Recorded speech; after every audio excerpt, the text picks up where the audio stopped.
All right.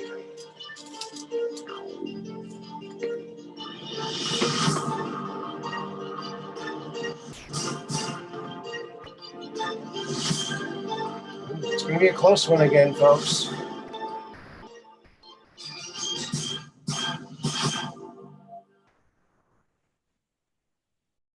Welcome, welcome, welcome back to Truth Quest. My name is Aaron Moriarity. I will be your host, and we're going to go on a quest for truth together.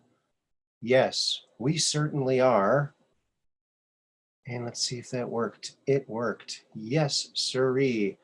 And here we are, friends, back in the saddle. All right, we're going to share this out. I hope you're all enjoying yourselves. This fine evening here we find ourselves, or whenever you're watching. I really appreciate you watching. I hope that you share it to a friend or to a group, and yeah, and tell them to subscribe. Ask them nicely. They might like it.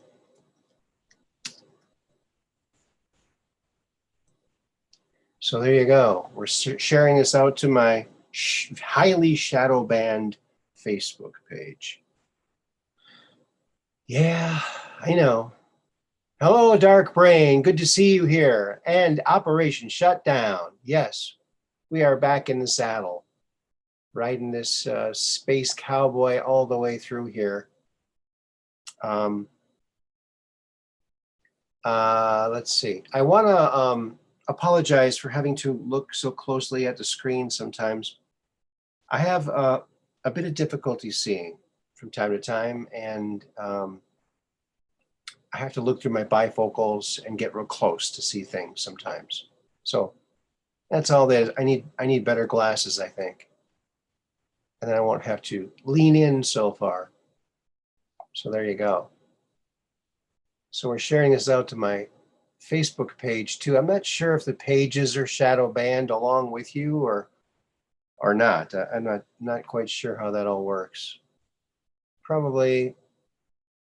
That's probably how it works, I would think. Well, we found some more things today, friends. Some pretty interesting things.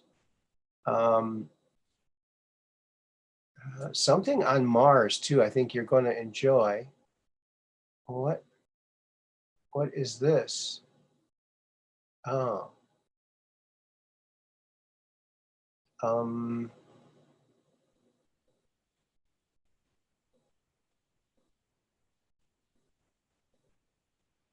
Something's odd here. Yeah. Something strange. Okay, I'm not going to deal with that right now. I'm going to go back, check the chat, and see who's all here. Oh my goodness, the Brooklyn Way. Hello there, Catherine Weiss. So glad to see you all here. Thank you so much. We got some exciting things to look at today. Something from Mars, and some more images from that strange angled spacecraft from the ISS footage too. We'll get into that in a little bit here. So there we go. Here we are on Monday, or whatever day it is.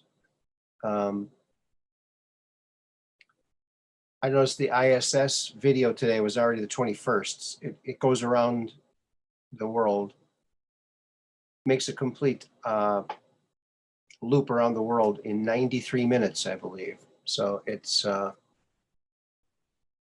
there it is, whipping around up there. And I got to tell you, there's a lot of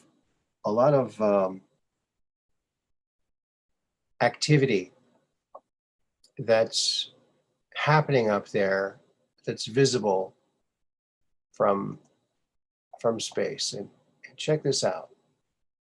Here is a look at that Aurora Borealis there. The Earth is getting hit by some solar winds or something. Some electromagnetic disruptions. It's beautiful though. And that's December 20th, 2021. And that's over the Sea of Akostic, wherever that is. Oh, it's right over here. So here's the United States. Here's Europe. And it's right over here. So it's going to be coming back over here towards the US again. So isn't that beautiful? I just think that's pretty nice.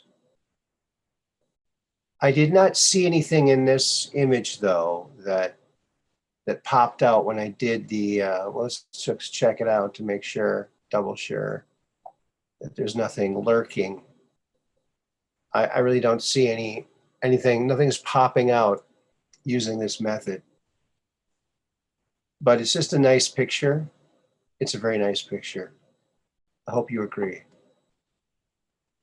You know, I think that all world leaders should go up into space and view the Earth below.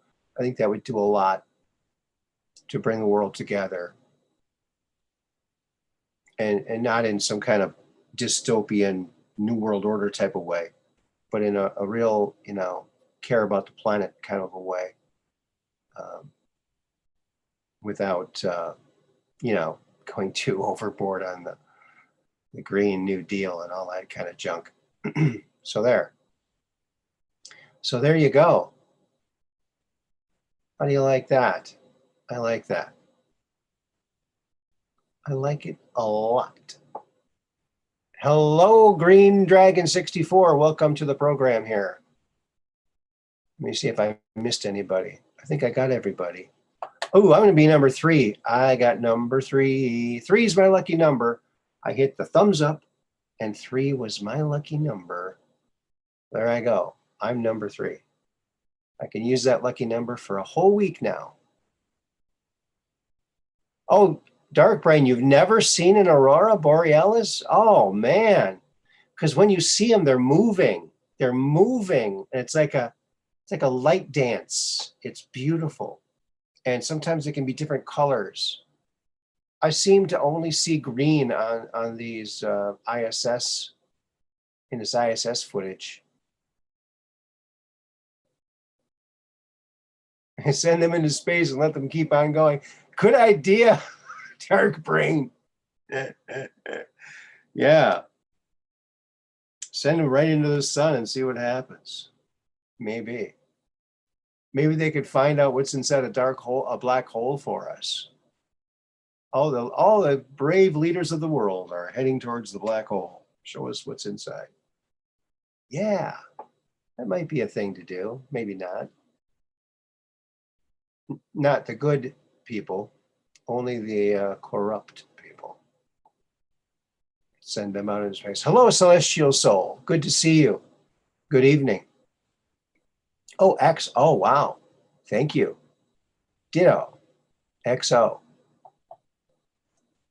So I'm going to give a little heart into the chat there. Thank you for all coming along. Let me see.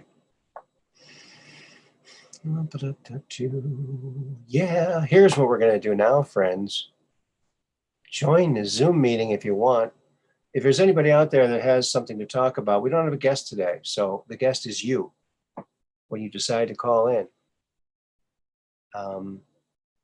Let's see if this can go that much. Yeah. Copy, paste.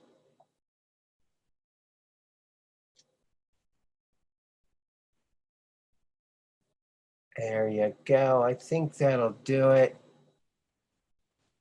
Did it run together again? Oh, it ran together again. There was a space there. I swear there was. So that's the info to call in if you would like to call in, friends. Maybe you have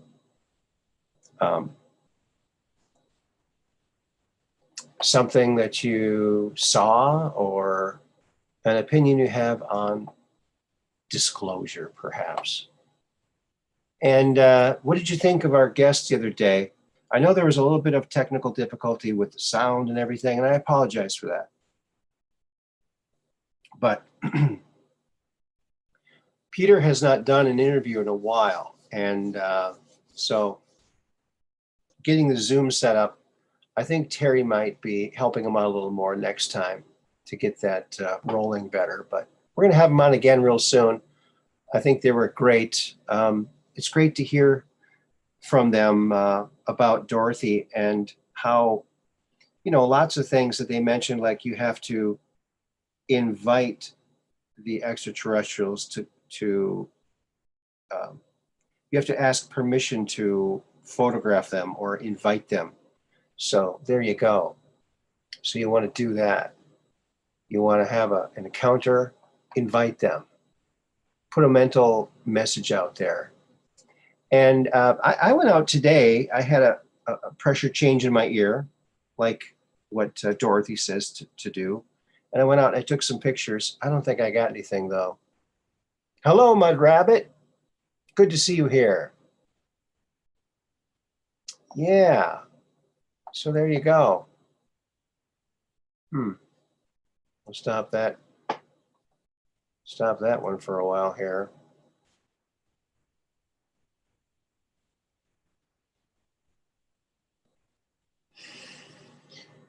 So let me see, where is the one? Okay. All right. Here we go, friends. This is one from today. Here we are. I guess it was from the 20th. That's from today. Oh, is this the same one? No, that's not the same one. There we go. Yeah. It's around here somewhere. Let me see if it's coming up here. All right. We got to send that up. So here, friends, we see this photograph, and this is from the ISS from earlier today. And right to the right of that thing in the middle is that angled craft. You probably cannot see it at this point. You might have a hard time seeing it. Let me get this out of the way. So yeah.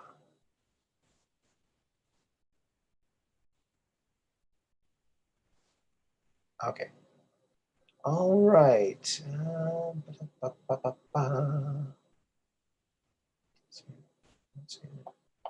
Well, there we go.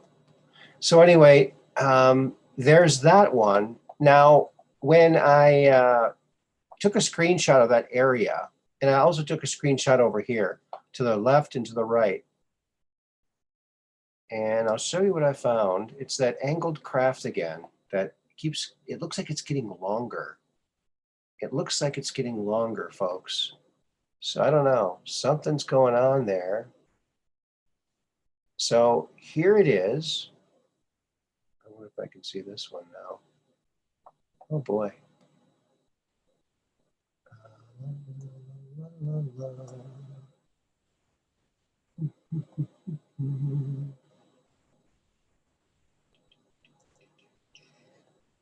Don't need that one. Probably don't need that one. Or that one. Okay, so here is the craft. You see it? I think this is the one we're looking at. Let me see. Yeah, so you see it there, friends?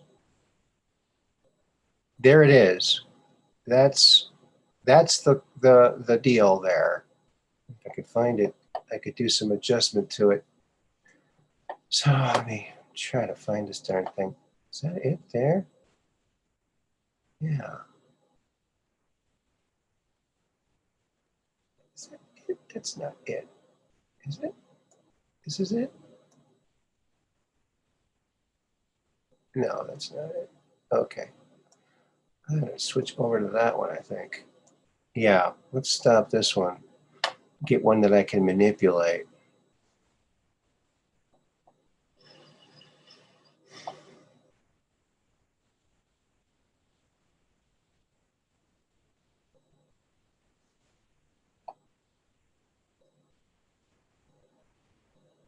Is this it? I think this is it. No, that's not it. That's the same one. Oh, gosh. Oh, my goodness. All right, friends. Okay, here's one that I've already done some manipulation to. And, oh, seeing it? I hope we're seeing it. Oh, lordy, lordy. You know what?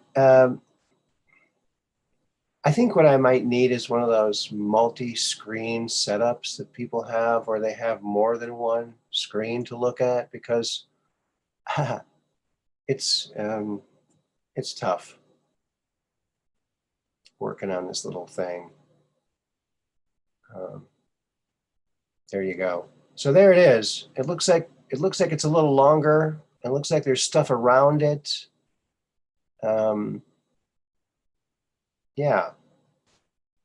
It's something weird. It's something really weird. Hello, Austin. Good to see you here. Yeah. I'm not sure what that is, you know. I had the thought today, maybe it's a Muamua. You know, they claim that it left the solar system, but they could tell us anything. It's either a bunch of spacecraft connected together into some kind of space station, or maybe a long-range craft that they're building, or it's maybe something they're working on. I don't know. It's bizarre, but it's totally hidden. You couldn't see it in that picture. You have to really crank up the exposure to reveal it. But it's always in that same position, and there's always different things around it in different positions, like little craft around it, shuttling things back and forth, or things like this. Yeah.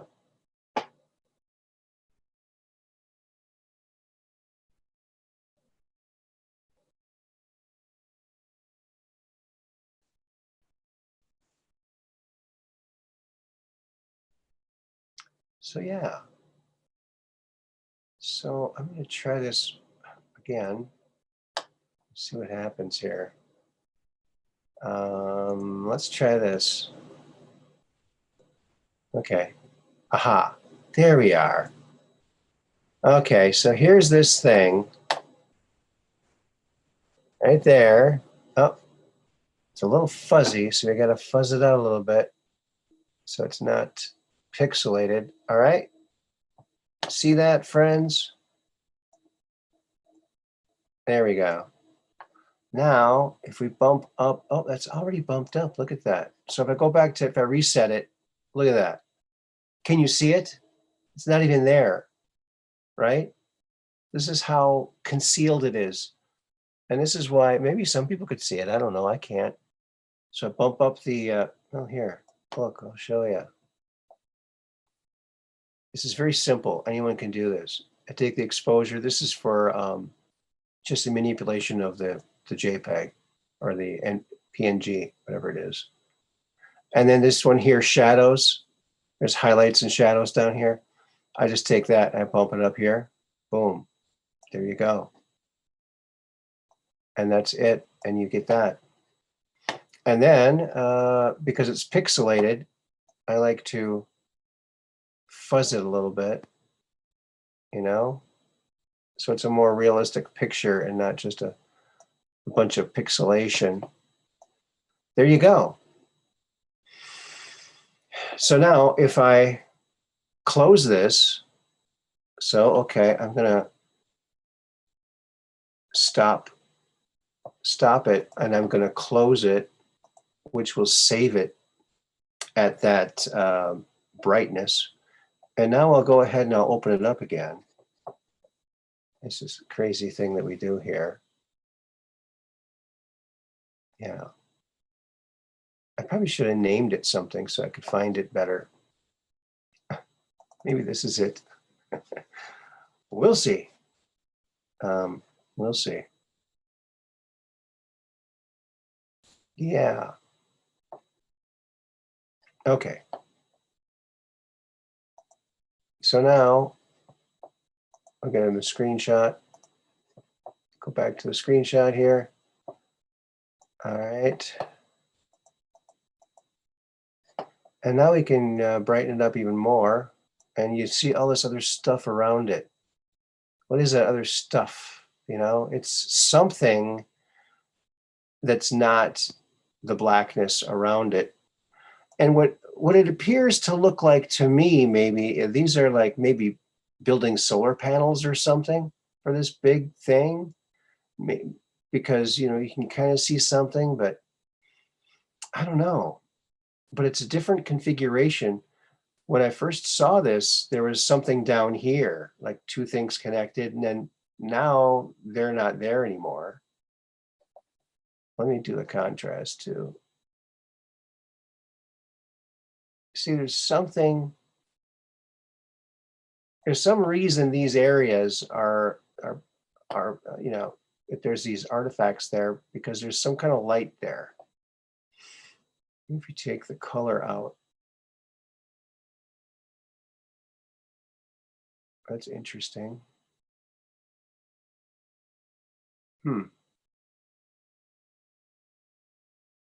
Very interesting. What do you guys think of that? It's an interesting thing, I would say. Yeah. Let's see. Participants. We got one participant. I'm gonna go ahead and open up the, that's not it.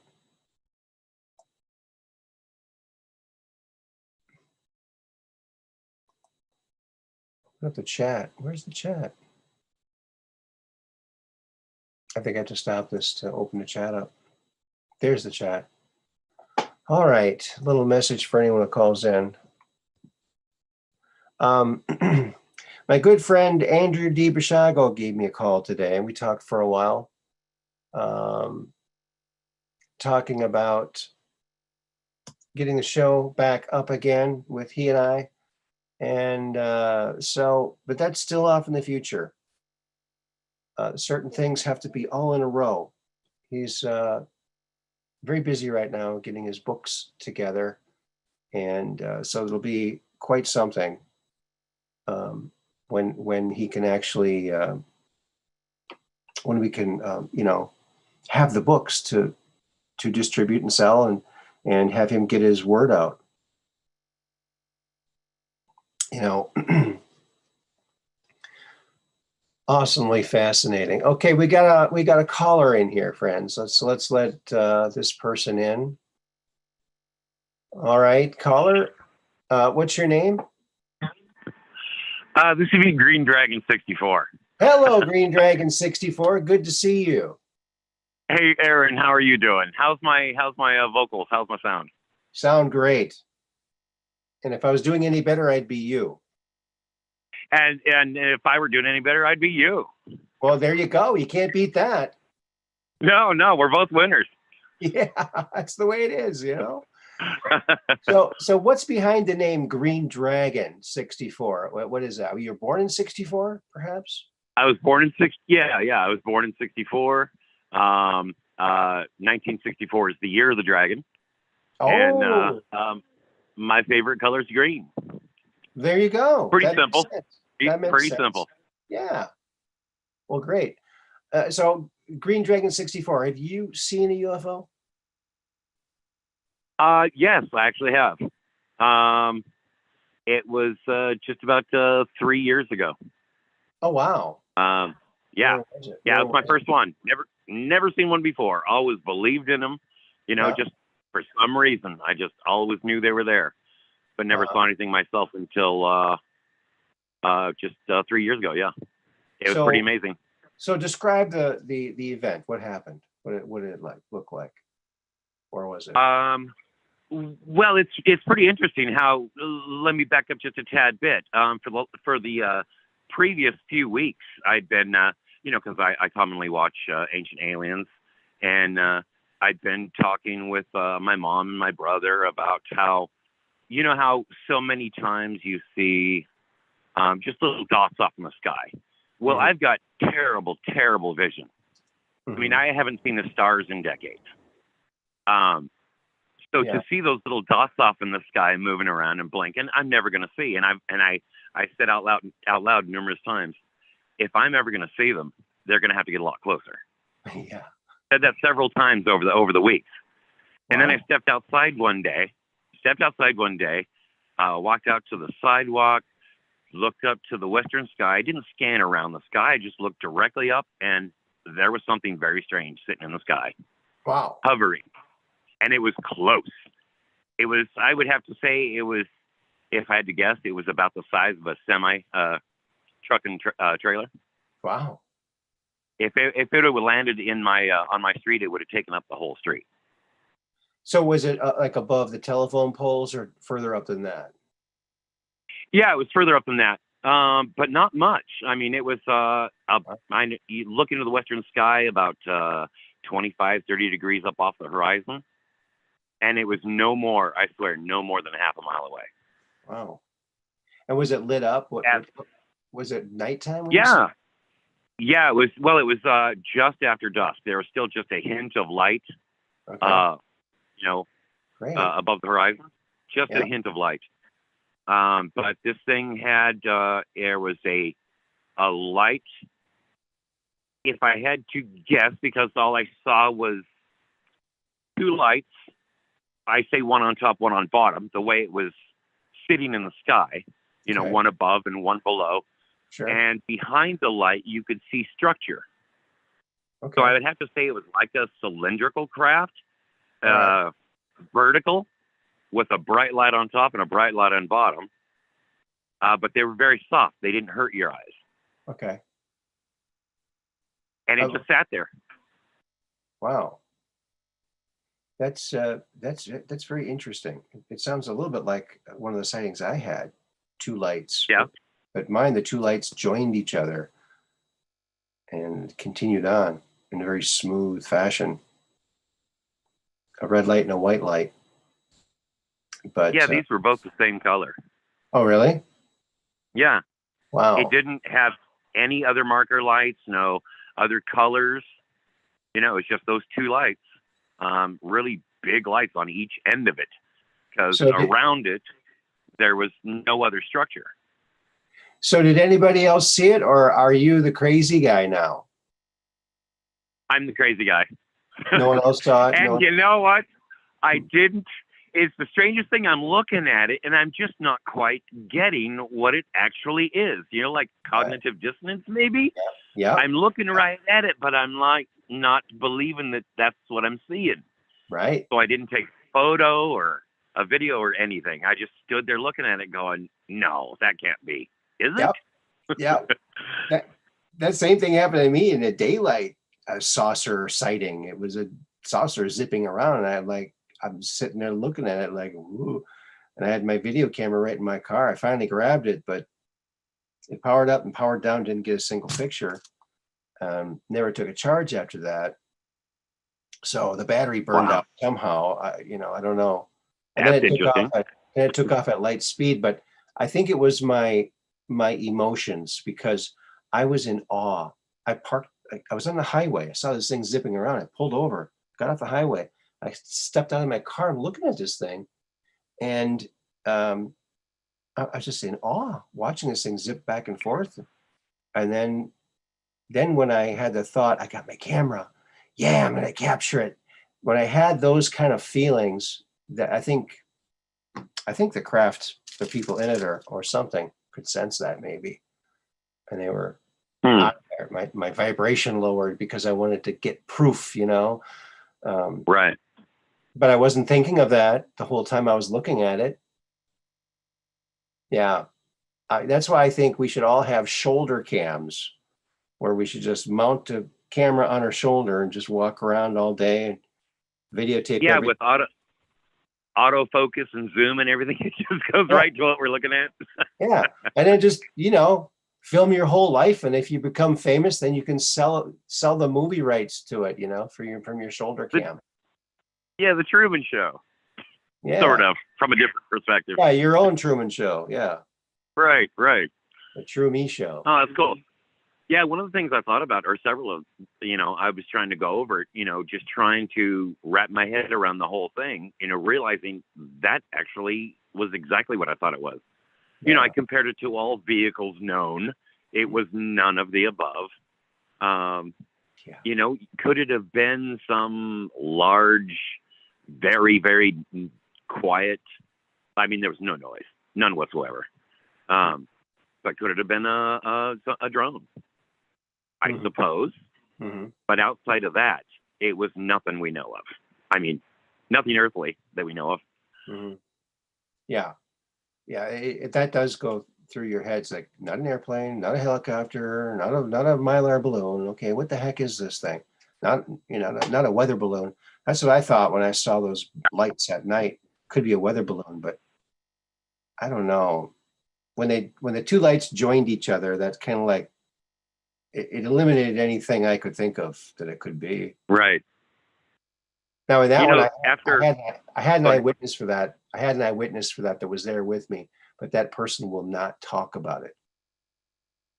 Not. Yeah, I think I heard you talking about that. I remember you talking about that. Yeah.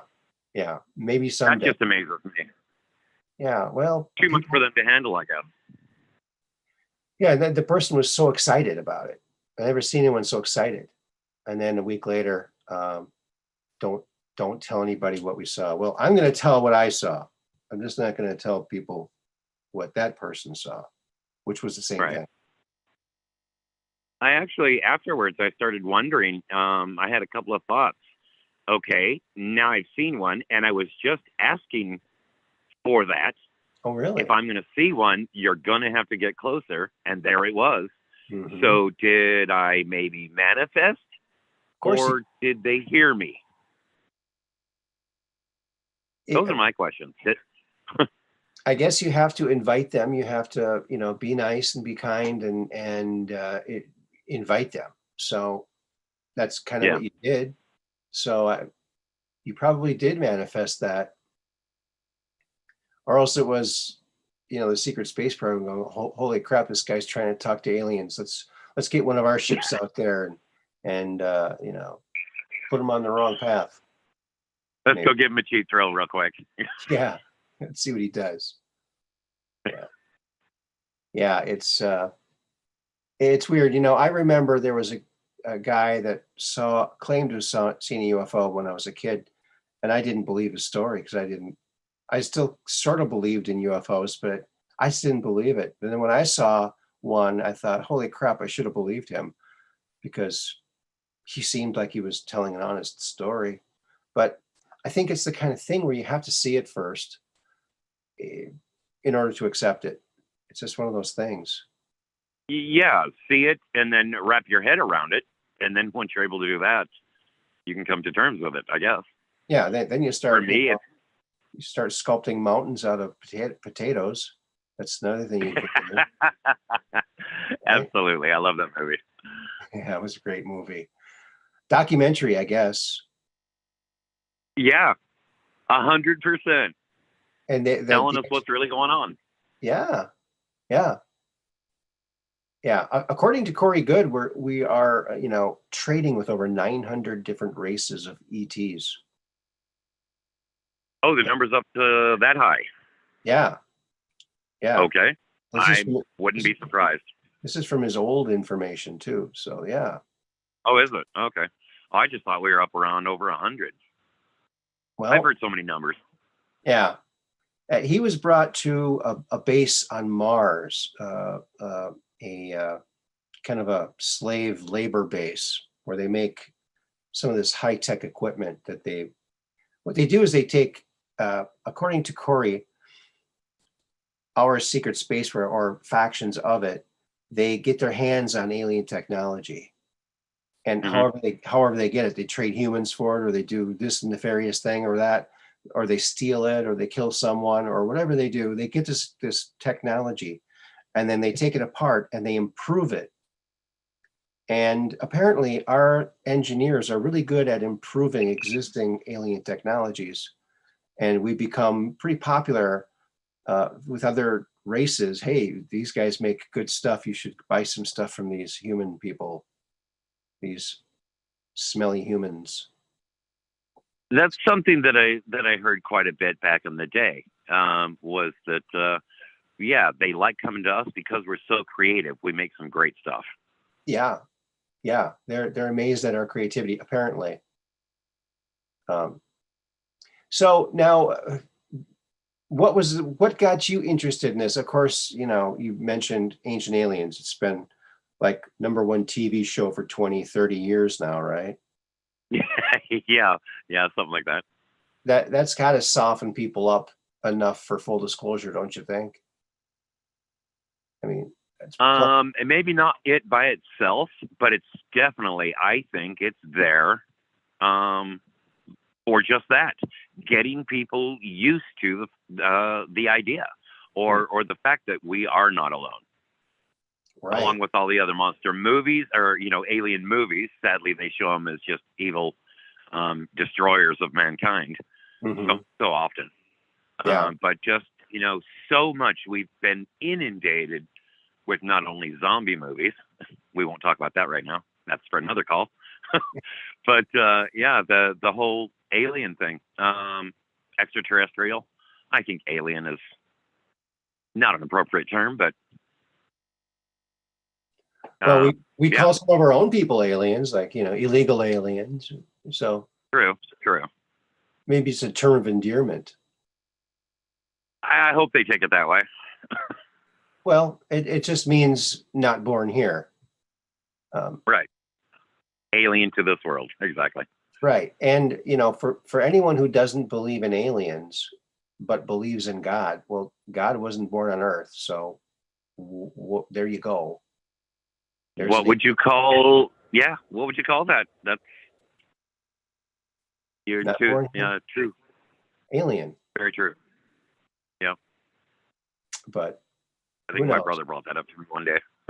It's a big mystery. Everything's a big mystery, and that's the fun of it, trying to figure all this stuff out with a clue here, a clue there. Yeah. It seems to me I've been trying to solve all these puzzles, and I've gotten very far, but at the same time, as far as I've gotten, I still know nothing. Of course. Yeah, what we know is eclipsed by what we don't know. I think that's a quote from William Tompkins, the late great truth hero William Tompkins. Yes, rest in peace. Yeah, he did a remarkable thing. It took him a long time to get there, but thank goodness he got out there. A couple years of interviews and one book, and he was almost done with the second book. They did come out with it, although it's not as thick as his first book, but yeah, a real big treasure for us, and a lot of hints and clues as to what went on. It's quite remarkable. If anything gets me to believe in, like the Secret Space Program, it's not Corey Good. I mean, that's a great story and everything. I want it to be true, but I put that on the back burner for me personally. But yeah, William Tompkins, it's just so real. Yeah. Yeah, and he even saw the Battle of LA, and so many people think there was just one craft, and there were hundreds, maybe even more than hundreds, according to William Tompkins. They kept coming in off the water and going back. He didn't know if they were just looping around or if there was a mass amount of them coming in. Right. But he said no one was panicked. No one was panicking. That's what I heard. Everyone just standing and watching. Yeah. But quietly. Now you go and look up Battle of LA and you get the movie that they made, a modern movie that had nothing to do with the original. I think they do this on purpose to muddy the waters. Yeah, absolutely. Yeah. They're good at that. They are good at that. But they're playing whack-a-mole, and we just keep popping up with all these stories and shows, and they can't stop this show. Or at least they haven't yet. No. But yeah. It looks like they're having a harder and harder time these days. Yes. Yes. So what's This your mass favorite? awakening. What's your favorite UFO story, Mr. 64? Aaron, you can call me Doug. Doug. Okay. Yes. Okay. Doug. All right. Oh, my favorite story. Well, aside from my own, because that was pretty good to me. Jeez. I really like Aurora's story. Oh yeah. Aurora of Sirius. Yeah. TR3B that she caught. Yes. Yeah. Yes, I really like her story. As far as the big stories, I don't know. There are so many. There are just so many. I mean, even as far as going with like the Book of Enoch, Mhm. I couldn't pin it down. I couldn't pin it down to one. What is your favorite? Yeah, boy, I probably shouldn't ask a question I don't have an answer to myself. Yeah, I don't know. I don't have one particular favorite story. I would have to probably say it'd probably be a tie between Andrew DiBasciago and Corey Good, and those are my two favorites. I think right now. I think Andrews is a good story because he's got so much corroboration, and he names names. Right. He names everybody who he was involved with. Well, his whole story. I mean, just his whole story is fascinating. Oh yeah, and he's only told 10% of it. He's working on his 300 chapter book. One of the stories he told about on the show that we did that is on hiatus for a while was the Owensville, Indiana incident. Did you hear that one? Was that the family that was tormented like every night for a long time? No. This was Andrew DiBasciago's story about Owensville, Indiana, and he was sent back in time to Owensville, Indiana, and that morning he noticed before he left to time travel, he noticed that it was the anniversary of the bombing of Pearl Harbor. And so when they went to Owensville, Indiana, it was like 2 years before that event would happen. And so Andrew said that going through this this time travel apparatus, whichever one it was he used, I can't remember if it was chronovision, fourth dimensional chronovision, or if it was the teleporter, because that can do time travel too. But so they get really hungry and they need sweets. So they went into this candy store and they bought a couple of chocolate bars they were going to eat. And they gave him money, and the clerk looked at the money and it had a different date on it. And he gave it back to him and he said, I'm not taking this. This isn't real. Get out of here. And he kicked him out. Monopoly money. And they were mistreated by that guy. And they were something else happened that was an altercation. And so they were kind of frustrated, and they said, you know what, let's leave a little message here. And it said, remember Pearl Harbor. And they chalked that either on the sidewalk or on the side of a building. I think it was on the sidewalk. It said, remember Pearl Harbor. And 2 years later, all of a sudden, Pearl Harbor on that very same day, and they're like, holy crap, what was that? But that's another mystery that Andrew's story has solved, because now we know who did it. It was two time travelers trying to get back at a guy who wouldn't sell them candy bars. It's wild. Thank you, Mr. Merchant. Yeah. So that was pretty interesting. And so many things about his story, just really. And Corey Good too, he doesn't have all the corroboration and any evidence, but I just find him to be a very honest seeming person, and everything he's talked about has come true that was going to happen. So, I don't know. I put a lot of faith in his story. It I just, definitely want to believe him. I mean, and he for the time I spent watching him and listening to him and David Wilcock, but himself, first time I saw him, Corey Good was on Ancient Aliens talking about the secret space program. wow. But yeah, he just sounded sincere to me. I hope he's not just a good actor. Yeah, I don't think he's an actor at all. And he made the statement a couple times that he didn't really communicate well when he was a kid, and he was pretty emotional, and he was picked on a lot, and he would get into fights.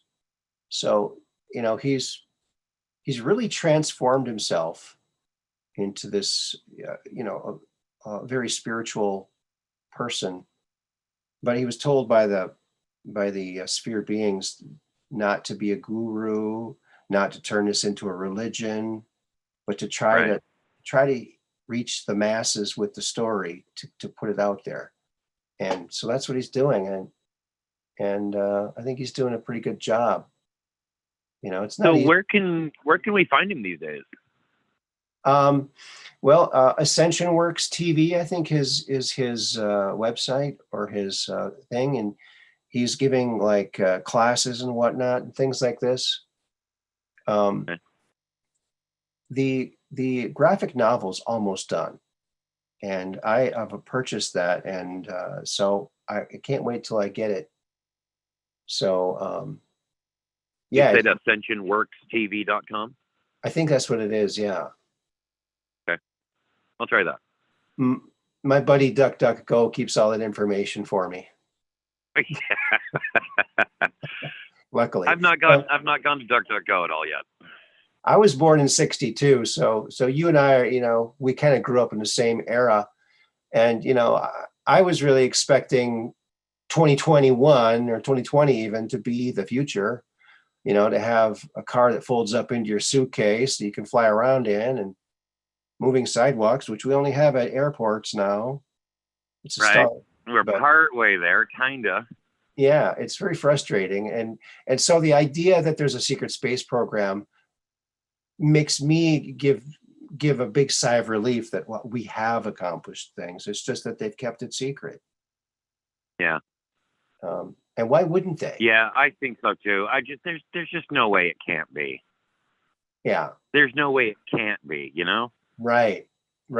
It's like, okay, we're gonna stop putting any kind of weapons in space, and we're gonna make our space program, NASA, into like a public space program for covering things for the normies. Do you really think that the military is going to just stop putting weapons in space? No way. That's their hobby. Yeah, like they stopped OSAP, right? What did that become? ATIP. They didn't stop anything. They haven't stopped ATIP either. They rename things and just switch them around. It's a shell game because they can. Yeah, absolutely. And a lot of this stuff is done by corporations too. That's how they can get away with all this. And Andrew Basiago talks privatizing, right? Yeah, and they privatize it, and then the government's not held reliable. They got plausible deniability. Yeah, not held reliable. Yeah, and they're not. There's no congressional oversight to these companies. Right. So, and that's. Yep. Nice little system they got. According to Andrew, he even worked with. What was his name? Howard Hughes. Howard Hughes did not die when he supposedly died. He kept working for the secret space program and for these secret programs. And the program he was in charge of was the Mars Jump Room. So, and he said he was very moody, very crotchety. but yeah, there he was, head of that The jump room program. Yeah. I'll be darned. It's like, okay, I just okay, we'll let you Go work on this top secret stuff, but you got to fake your death and then commit the rest of your life to working with us. Yeah, that's what they did. that might make a person crotchety. Yeah. What were you gonna say? I did think of a favorite story. Okay. Just throwing it out there. David Adair. Oh yeah, David His Adair. story just blows my mind. Oh, and he's such a good teller of it too. Yes. Yeah. I gotta get him on. He's in the circuit again doing stuff, and Is he? Yes. Yes. he's looking Try. at That'd be making so things- awesome. He's gonna make his engine again. That rocket that shoots faster than a bullet out of a gun. Wow. Huh. Or has he already? Well, I think he's working on it. And sold it? I don't know, all these hyper weapons they're talking about, right? I think it would take him a couple years to do what he's talking about, what he did before. It'll take him a couple years, I think, but I'm glad that he's You don't doing think he's it. already done it somewhere? I don't know. I'm not sure. Hello, Peggy Dancer and BBP Demand. Good to see you guys here. Yeah. And Hey, Aaron, do you mind if I do a shout out real quick? sure, go Do ahead. you mind? Go ahead. I just wanted to say to Mud Rabbit and Dark Brain, I love you guys. You are so awesome. Aren't they? Fantastic. Yeah. I mean, everyone in the chat, the whole family, but those two are just so awesome to me. They really are, and I don't thank them enough. So thank you so much, Dark Brain and Mud Rabbit. Everybody comments to me personally. Oh, they make everybody feel so good in the chat. They're so They're a couple of beautiful souls. welcoming, and they've both been on call-ins too. So I'm really glad you called in because we need to put a voice to some of these names here, right? Yeah, Abby's going to call in sometime soon, right, Abby? I don't know Yeah, if she's in chat. I hope so. Yeah. Yeah, I haven't heard Mud Rabbit, but I did get to listen to Dark Brain, so that was very cool. I guess he's done it a few times.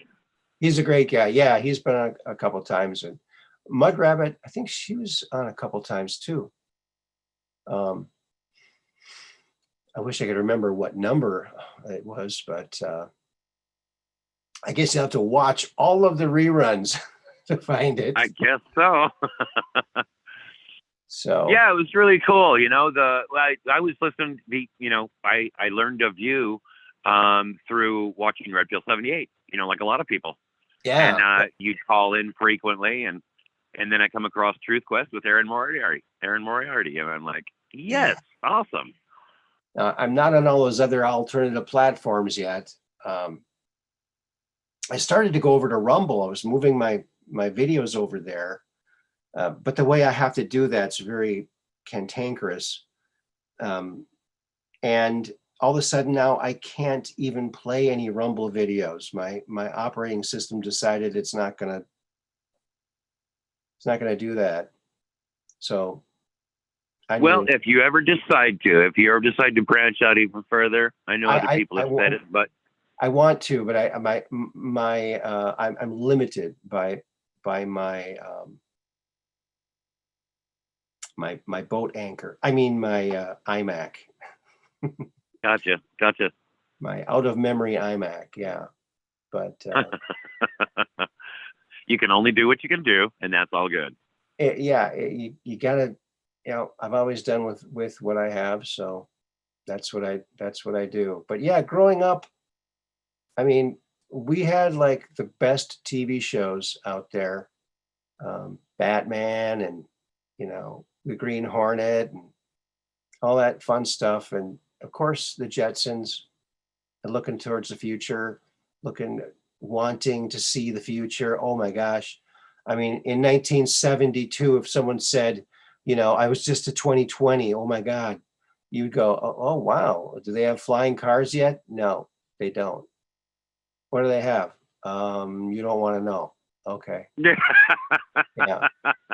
Drag queen. A lot of Queens. mayhem and Drag discord. queen story hour is what we got. Oh, jeez. Oh, jeez, man. Louise. Yeah, I could do without that. Yeah. Can we rewind the clock a little before that ever happened? Yeah. And not let it happen. But, I think we're turning a corner here. And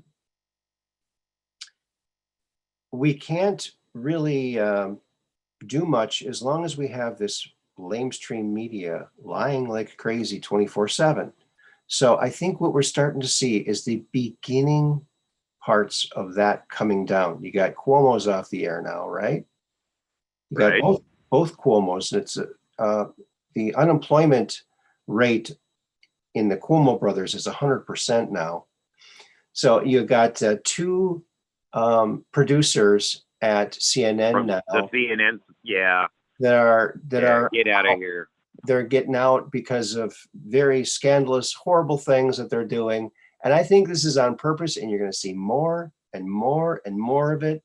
And they lost like 48% of their viewers, or 78% in the last year. And what's happening? Their value is going down, down, down, down, down. And what's going to happen when Trump's company buys it and puts new people in? Boom. It's going to go right back up again. And then we'll have a free press again. Then we can come up with all this disclosure, all this, all the shenanigans these people have done. And get Durham seems to be closing in on the Clinton Foundation. Oh yeah, did you hear Red Pill today?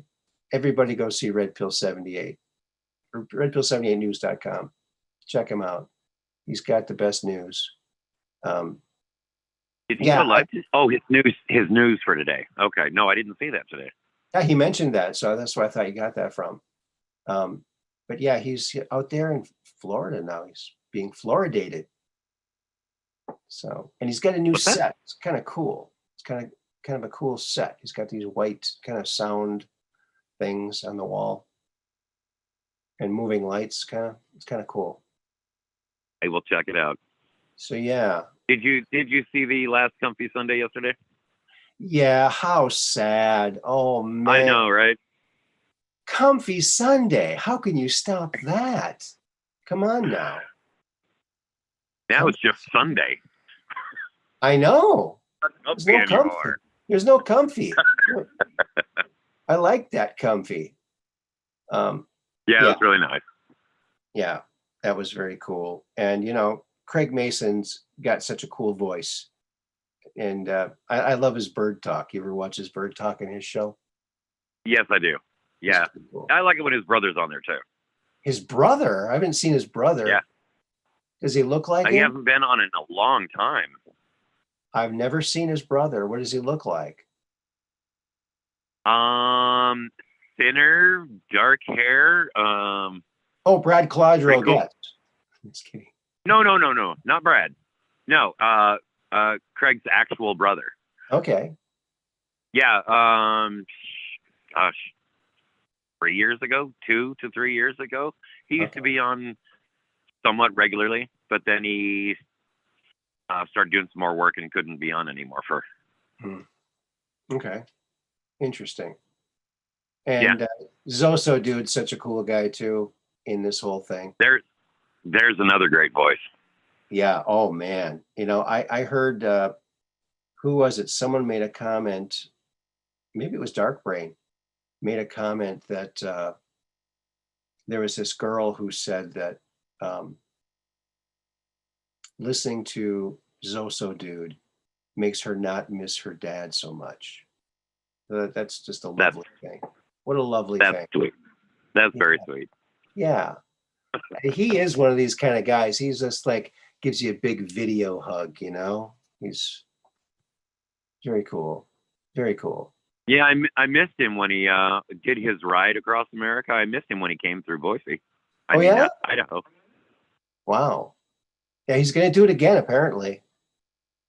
So that'd be cool. So, yeah. Everybody go check out Zoso Dude 77. He's on Twitch, he's on D Live, he's on the Foxhole, and he's on YouTube. He's everywhere. Yep.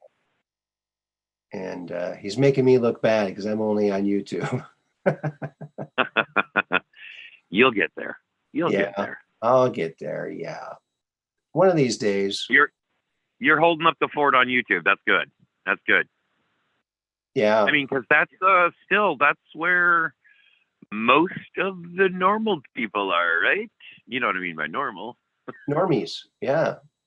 Yeah. So what was your red pill, Doug? Well, let's see.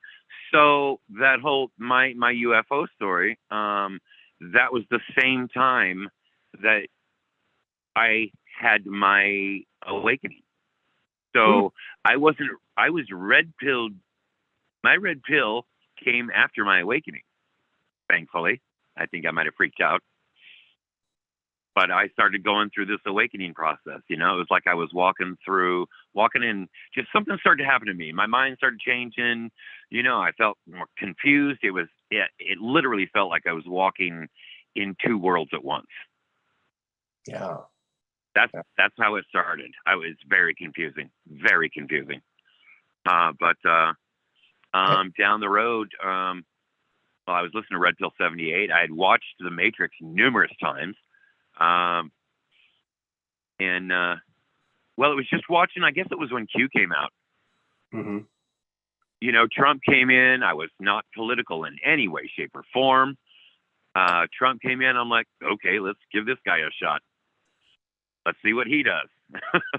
And just through that time, I guess my red pill, I guess in a nutshell, would have been Trump. Just him being on the scene, doing what he was doing, and then Q coming along. And can I do that? I'm sorry, I apologize. Well, it is a letter of the alphabet. Our favorite Anon? Is that there you go. I don't know. That's cool. But yeah, when all that stuff started happening, things started to become a little more interesting and a little more, dare I say, real. Mm-hmm. Yeah. So 9/11, the truth movement for 9/11 didn't really do much for you. You thought that was a conspiracy theory, perhaps, or maybe not? Well, no, because you know, and I'd been, you know, pretty much all my life, I'd been open to those things. You know, I didn't seek things out. I just lived my life. But, you know, with the, you know, extraterrestrials and UFOs, I believe those are real. So I was always open to those things that could be deemed conspiratorial. When 9/11 happened, yes, I remember exactly where I was when that happened. But it was just so bizarre. But as it went along, as time went along, and these documentaries had come out talking about, we're not so sure it happened that way. Yeah. And of course, I'm like, okay, that's interesting. That's interesting information. I never heard that before.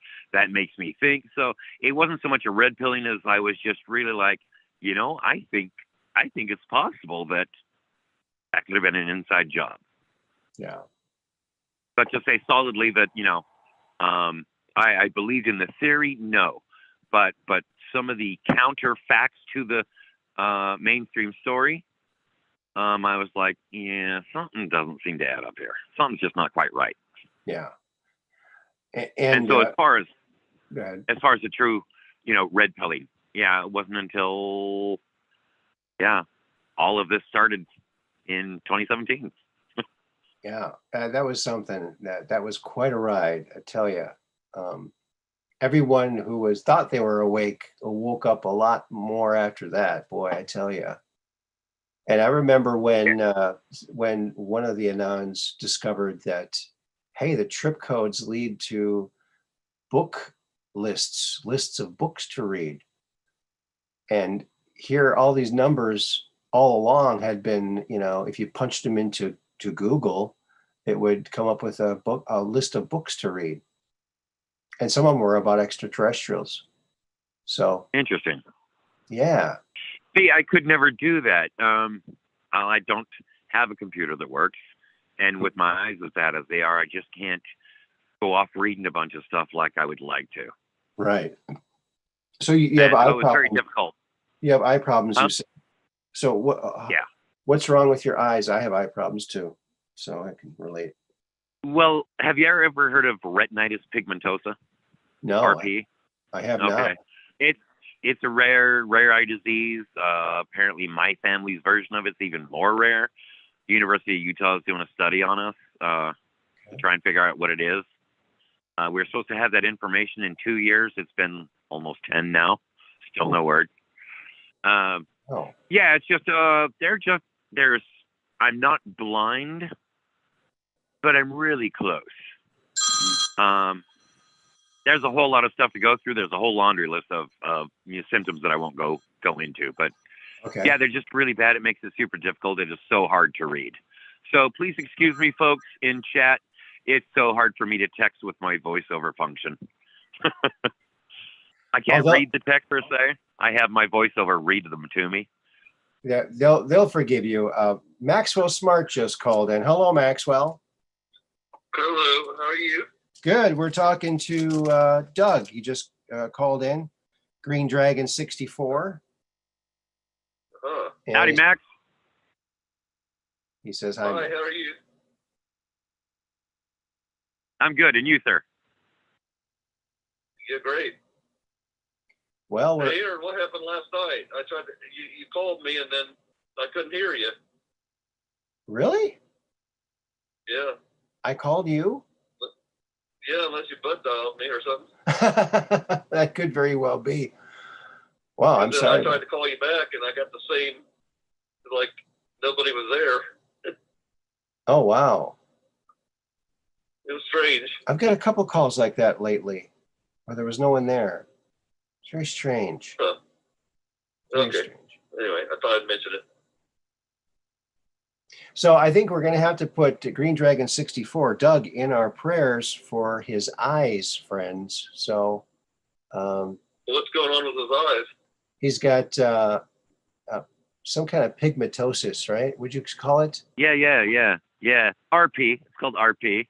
RP. Not to be confused with red pill. Red pill. He's got red pill eyes. Oh, that's beautiful. Oh, it's hilarious. I love it. Yeah. Yeah, they're just all jacked up. They're slowly going away, but Well, you know, our friend Maxwell Smart here has studied the eyes extensively. So he knows a lot about eyes. Have you ever heard of this? What's it called again? Pigmentosis? retinitis pigmentosa. Yeah. Okay. Yep. I don't know. That's what they say. That, unfortunately. Oh, he doesn't know a lot about that one.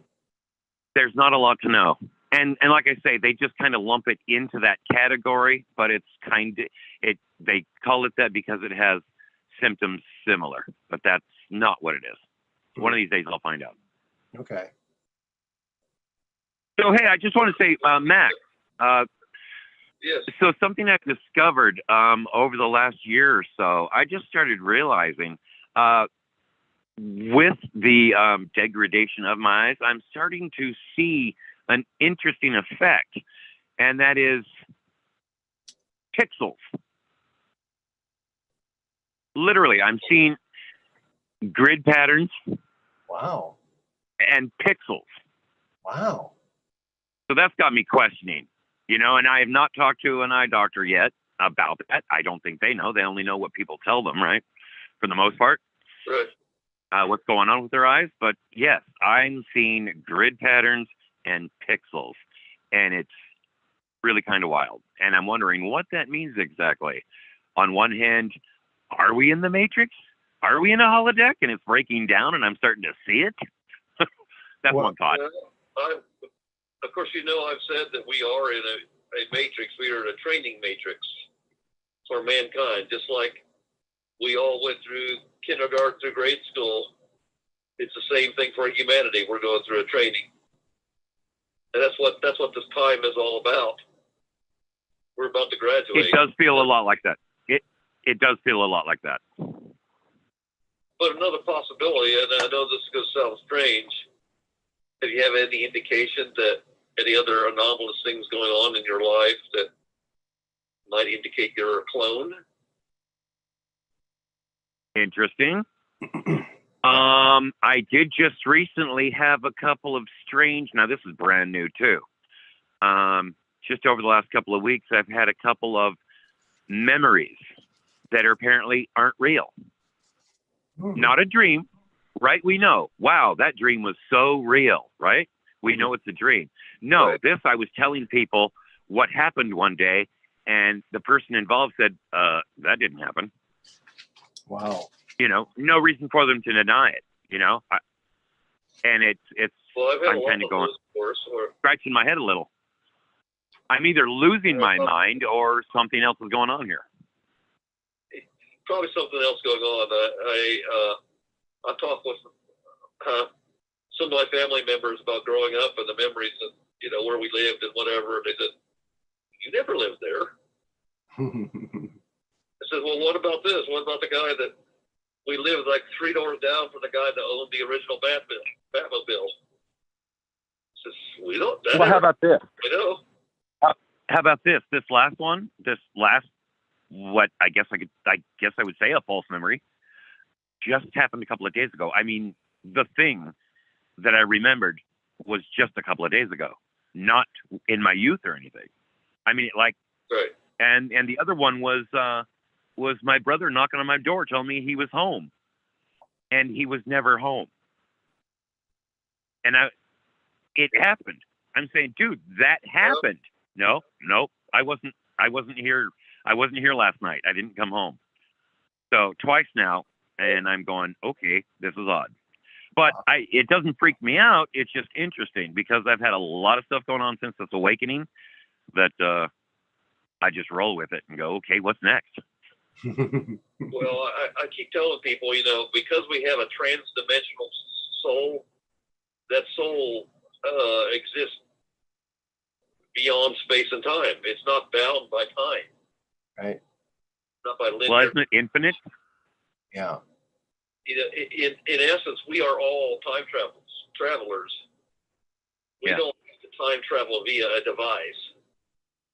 We have that capability. And I suspect because of the essentially infinite lives that we might lead,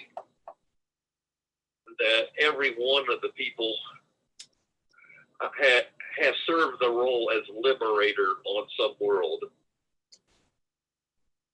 Interesting. I like that. You know, every one of you has written the plan for some civilization, some world, which means you are a time traveler, which means we all have similar experiences because of that. We're all, now I know how bizarre that sounds. I'm not expecting you to accept it just because I say so, you know. But just asking. Of course not. We're all discerning. We all have critical thought here. And Say that again. we all have critical thought here, he said. Yeah, we do. And if you read the book Alien Interview, Errol, the alleged pilot of the craft at Roswell, claims that our souls are immortal spiritual beings. And for an immortal spiritual being, there's no beginning and no end, just an everlasting now. So for our souls, Exactly. our souls never die. There is no beginning and no end, just an everlasting now. I think that's a really beautiful thing. Well, even with us as humans, in human form, our past is not important, right? We can't dwell in the past. We're wasting energy. We can't ponder about what's going to happen in the future that's not happened yet. I mean, for us here in physical 3D, right? So the most important time is the now. Yeah, that's all we got. And your intention in the now. Yeah. And your intention, yes. Like the past, the present, the future. The reason they call it the present is because it depends on how you open it. We can decide right now in the now. Just the people in this group that are watching Aaron's channel, we can decide to put an end to what's going on. And we don't have to, of course, because it's going to happen anyway. Okay?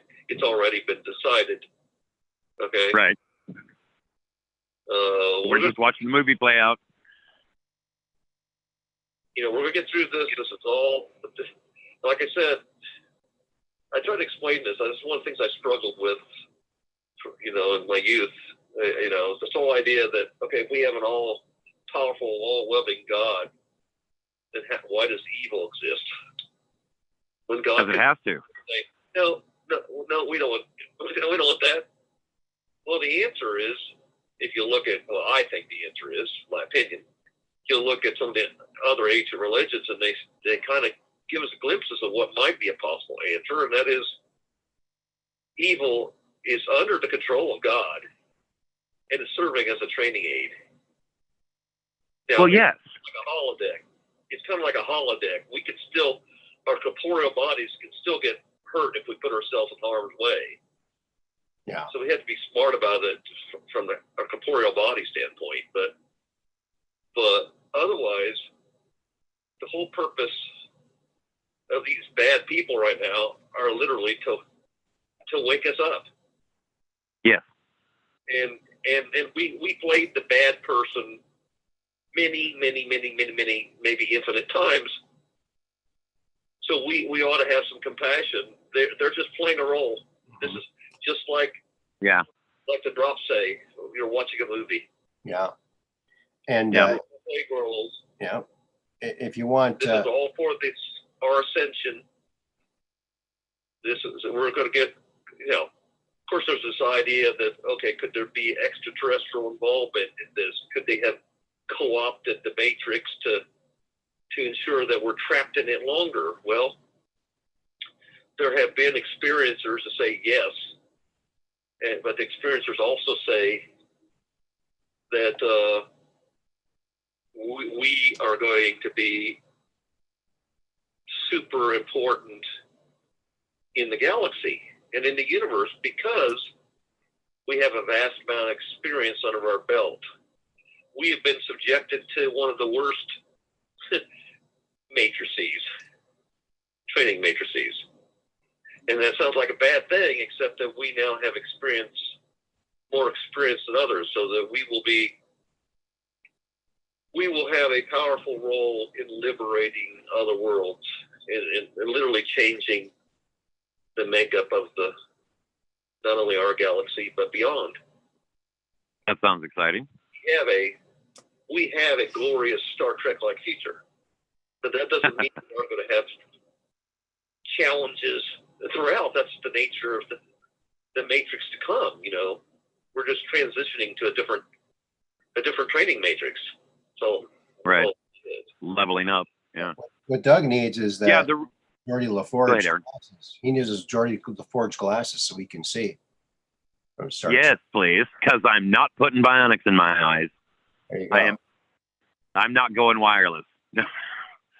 Here you go. Keep that 5G away from my head. Some of my friends will tell you that long before I awoke, long before I had this realization of who I am, I was seeing like a heads-up display in one of my eyes. Okay. And they're just say, "Oh, look at me, honey," which I don't blame them. But I had to say it to somebody, Yeah. And I still have that. So, and then I had other evidence. I have one day maybe I'll release some of the pictures of when I get little injuries to my fingers, for example. That the blood doesn't clot normally. It looks like a piece of coral or a stalactite growing. It literally out of your finger. Little tiny. If you got a little paper cut on your finger, right? Most people, it just heals right up, no big problem. Mine was, it kept growing. It grew 3/8 of an inch away from the finger. Wow. Imagine it. Fascinating. Like a piece of coral with branch points. Folks, Calcium deposits, maybe? Did you ever used to live on the bottom of the ocean as a big coral plant, possibly? SpongeBob or something. You said corporeal body. Maybe it was coral body you're talking about. Honestly, I don't know what it means. These are just speculations on my part, of course. But there's definitely something weird going on, and this whole idea that you can have, this whole idea that you can have incarnations existing at the same time as you are, because time is not linear. And I actually right. It's only linear for us, so we can, that's just how we experience it. Right. I actually had a number of dreams where I had people's names, and I'd look up these people's names, and I found out how they died, and I actually have a connection to one of them. I know something about why they died. That this person died. Nobody ever knew why they died. They were on a college campus, and they went through this connecting building between two dorms, thinking it was a shortcut, and then what it was like a transformer in there. And the only thing the authorities know that the person has appeared to suffocate. The only thing they know about their death. Well, I know the truth of the matter is, because I've studied that, that when you get surges of power in a transformer, the transformer's got these insulators underneath it to keep the surges from shorting out to the metal frame of the building. Okay. And when they get these surges, depending on the plastic used in the insulator, some plastics actually generate invisible graphene fibers. When I say invisible, you can feel them. You can feel the surface feels like silk. And there's these little pits where the surges have burrowed into the plastic. Now, the only ones that are capable to make this graphene, they have a name. The name of the plastic is called micarta. And the micarta, the only difference between that and what's called bakelite is I've heard of both of those. Laminate layers. It doesn't have layers of cloth or paper. Mm-hmm. And it's these pieces of cloth or paper that when the surge hits it, it produces carbon atoms as a gaseous form, and it comes spiraling out of that hole, and they start adding and make this fiber that grows. A little whisker. And these whiskers are up to 2 or 3 feet long. And if you travel through a room like that, you can easily suffocate because you pull these things into your lung. Wow. And, well, there's major technological implications of this. I discovered, of course, as a result of that, a new way of making graphene fibers. This is brand new. I mean, I had this discovery about a year ago. And then suddenly I knew what this person died of. I was having other dreams of other people, I think, past lives. It was right at the end of the life. Like one, I was riding on a raft with just a tiny little building on top of the raft. And these are people I recognize in my life. Of course, we never rode on a raft. But I hear all of a sudden, you see the water speeding up, and I look around, and we're going over what I think was Niagara Falls. Wow. Another memory is I'm spraying a fire hose up and toward people that are on a road overpass. Well, on the other side of that overpass, what I can't see is an electrical transformer.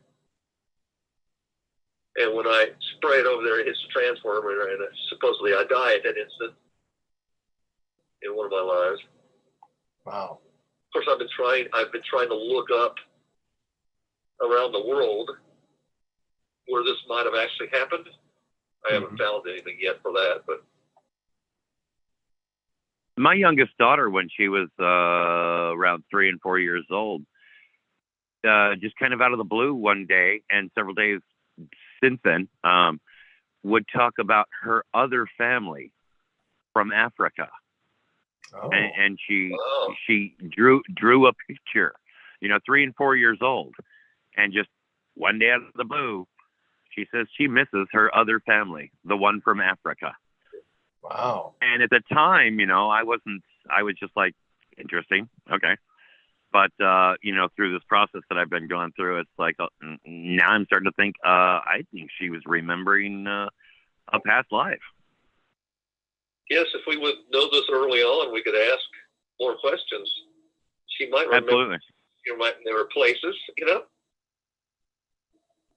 I did manage to talk to her about, we were all sitting around the table, a bunch of family members, and we were talking about dreams. And she one day said, sometimes in my dreams, I go to a place it's just black. And I had just been getting into the whole astral projection stuff. And I'm like, my ears perked up. I was thinking, the void? And then so I was talking more to her, and I said, so in this black place in your dreams, do you see your body? And she goes, yeah, I can lift my arms up, but I see through everything. I see through my body. And I was floored. I was like, oh my God, she's astral projecting. It was so awesome. Wow. Yeah, we are,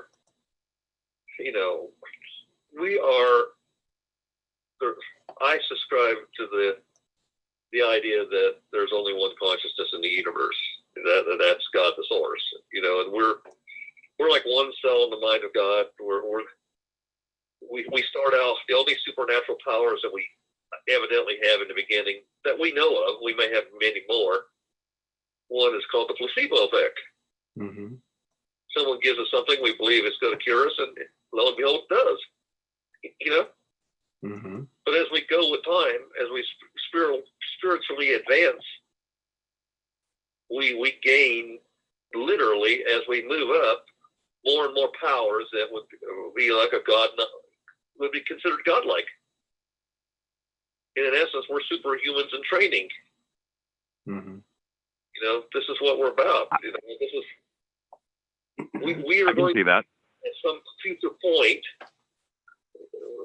Like the avatars that we look up to. Yeah. We're going to serve that role in some other galaxy.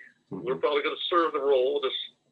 I don't mean any disrespect to anybody in suggesting this, but we may serve the role like Jesus Christ when we get to a certain level of spiritual attainment. I don't see any disrespectful at all in that. I see the potential for that. I had a discussion recently I was in a bookstore and had a discussion with a Baptist minister, and he was taken back. He says, well, I talked a little bit about some of the things that have been scrubbed from the Bible about reincarnation, and my view, because he was saying, well, your view sounds a little bit like Hinduism. I said, well, there's definitely a relationship between my view and Hinduism.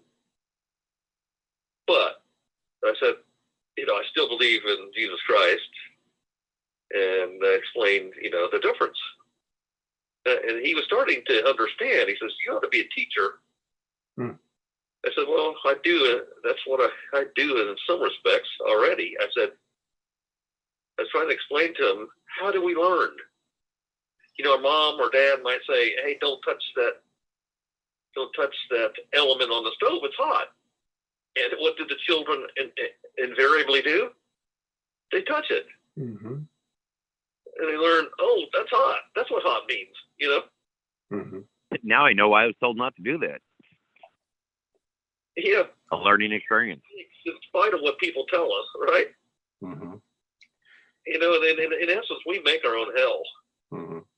We do all these Yes. things, we learn and whatever, and I was explaining. He said, "Well, you don't really believe in heaven and hell." I said, "Not in the way traditionally thought of." I said, "No, I don't.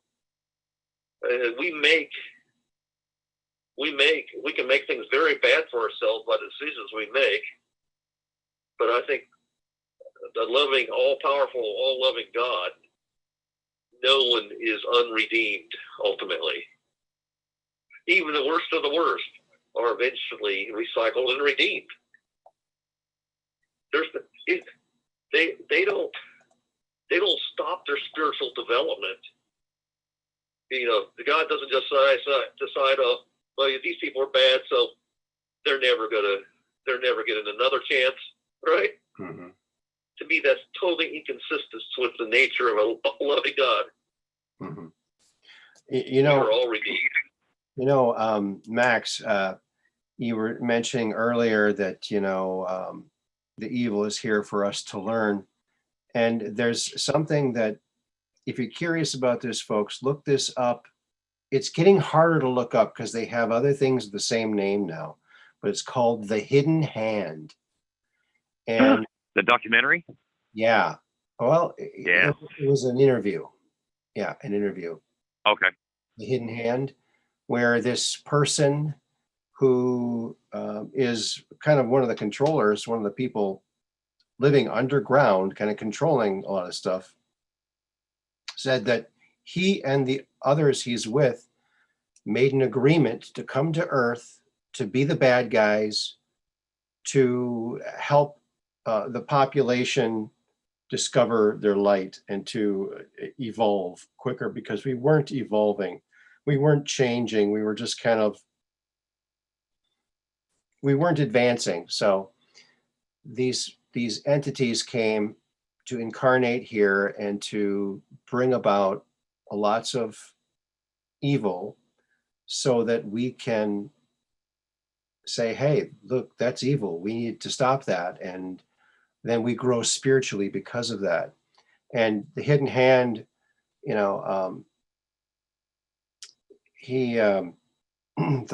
this person was saying that when this is all done, we'll all be talking about it. Oh yeah, that's when you were on Earth and you were playing the bad guy and I was playing the good guy. Yeah, that was fun. That was just a lot of fun. And well, here we are. And he said that that they are not negative people. They're not evil people. These people who came to do this. And he said that they're even going to have karma to pay for and to get back for doing this, but they're doing it to help us. So I think there could be a whole lot of truth to that. And if you're, and we do it everywhere too. We're all playing that role in other planets, other places. Strangely, maybe even simultaneously to now, when we consider now.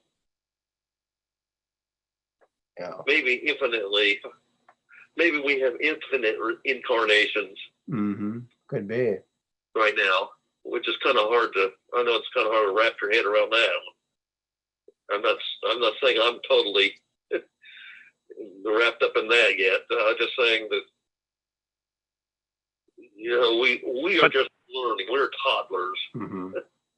Speaking of being toddlers, I was looking at a picture of Mars. I just showed a picture, and this was part of that picture. Oops. And I noticed something that looked very strange to me on this picture of the surface of Mars by one of the rovers. And that is right here. These look like bricks to me. They're in 3 in a row. And over here, it's like they're lined up like bricks. And there's some right here, all in a row here. I don't know. Maybe it could be rocks, but I don't know. They look kind of like bricks from some ancient structure, maybe. I don't know, fence or something, a road, something. I don't know. So I wanted to show that. Could be something. I don't know. Hard to say. I'll try and check it out when I I tell some of my friends, Go back through. you can find all the gold, on the Curse of Oak Island. Yeah. I tell friends, they look at me funny, and I said, I know where all the gold's hid.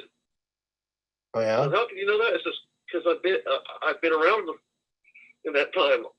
I know where they found it. Oh. Wow. So I actually tried to reach out and call Marty Lagina. He wouldn't take calls, unfortunately. But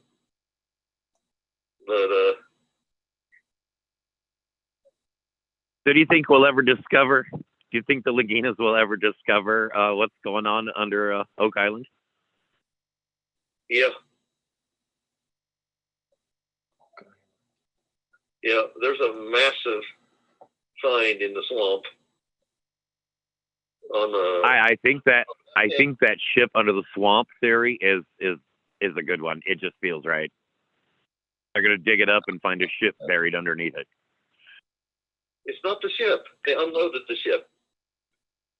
You know that. And then sunk it. Right? Huh? And then burnt and sunk the ship so that they could cover it and connect the two islands. That's Right. the theory.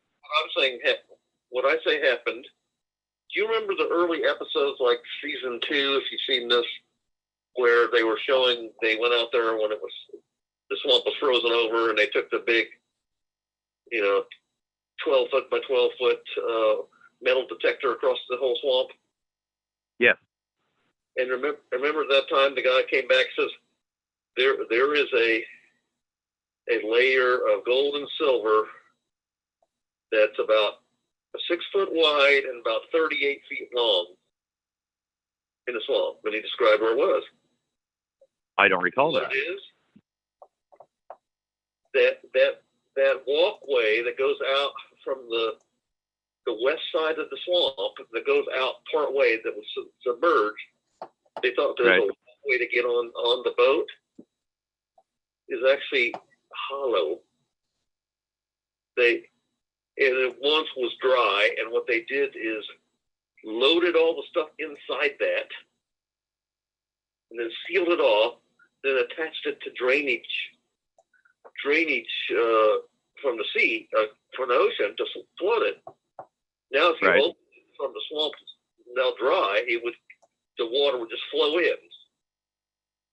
They'll have to block off, and that's what the valve is for. The valve, yes. That's what the valve. Yeah, what is the valve? I had a similar thought. Is that a way to shut off the water from flowing into flooding out the money pit? Yeah, probably too. Yep. I just love that show. I thought it was so awesome. I was born in '64, and that's when that article in National Geographic came out. But years later, when I was like 14 or whatever, I actually read that in the National Geographic, and I was just absolutely mesmerized by that story. So when this show came on, I was like, oh my gosh, I got to watch. I had the same experience as the Lagina brothers. I wanted to go do it. Now, I don't know if I explained this on the channel here or not, but last April, my parents were in the house, and they called me. Something strange had happened. They've been in this house their whole life. They built this house. They built not their whole life. They built this house because of COVID. They've stayed home. They've really not let anybody into the house except one next door neighbor. But one day, out of the blue, my mom calls and says, "Hey, you never guess what happened." I says, "What? You found something, right?" She says, "Yeah, how do you know?" I says, "Well, I think there's a message for me. What did you find?" She says, "We found a Roman coin, 4 to 6 AD. And I said, "Okay, that's a message for me." And she said, "What?" And I said, "I don't know if you know this, but around that, a couple weeks before that time in April, about mid-April, so it was all beginning of April or the end of March last year, there was they had found a Roman coin at Oak Island. And right. it was the same year, 4 to 6 AD. But they only talked That's interesting. a brief instant. I don't know, because I've got pictures of this, and I'm eventually going to find out if this is proof of my visit to the future, to Oak Island. But I think it's a coin. So at some point that coin is going to disappear, either because they gave it to me or, well, I don't think I stole it, I wouldn't have done that. But Hey, do you mind if I pose a question? Kind of a question for both of you guys. Sure. anytime. Yeah, going back on what you were talking about, all of us having the potential to be like Christ, with the superpower type of stuff, all that. My brother and I were talking and talking about the Bible and everything, and he said, what do you suppose the possibilities are? Apparently, I do believe that we've had many civilizations like ourselves prior to us. They get washed away for whatever reason, whatever happens, and then another civilization takes over and does the same old thing, and now it's our turn. However many incarnations of civilizations have been on this earth, don't know for sure, but he wondered, is it possible? Could each of those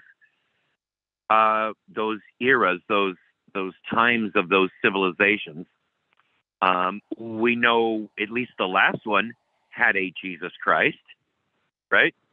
Is it possible that in the past ones there was a Jesus Christ figure per se, and for us today, could there be someone like right now walking around who is that person, or going to come, or whatever? Oh, maybe. Could that whole principle, incarnate with each civilization that comes and goes on this planet? Well, I thought something was pretty compelling with what David Wilcox said. He was getting these, channeling these things about 1999 or so. And it didn't make any, at the time, it didn't mean anything to him because he was hearing things about disease and whatever. He had no reference point. But then he went back and was reading them, and he realized, wow, that's talking about now. And one of the things it was saying is that the name of the consciousness of our galaxy is Jesus Christ. So maybe the consciousness of our galaxy is, in different galaxies, they have a different figure, maybe.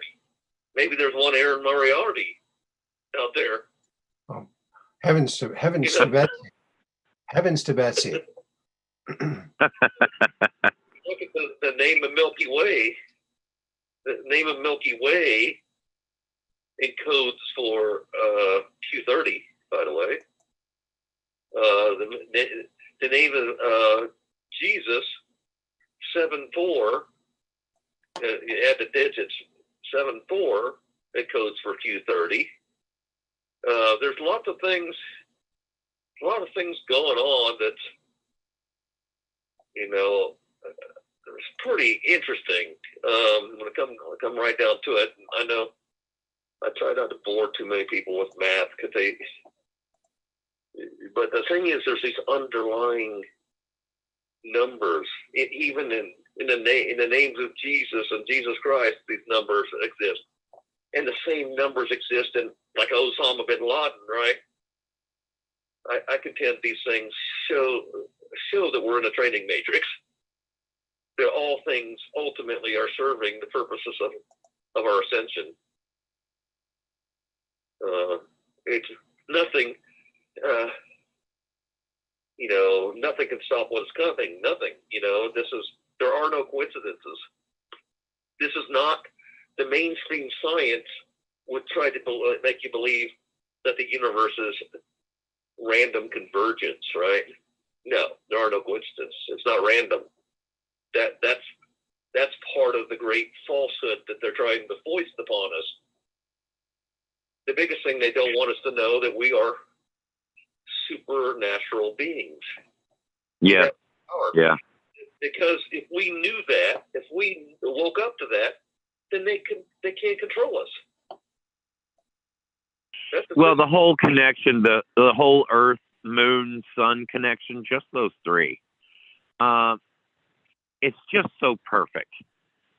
This planet and how it works, our bodies and how they work, how everything functions, everything is just so perfect. There's no way it's random. None of it.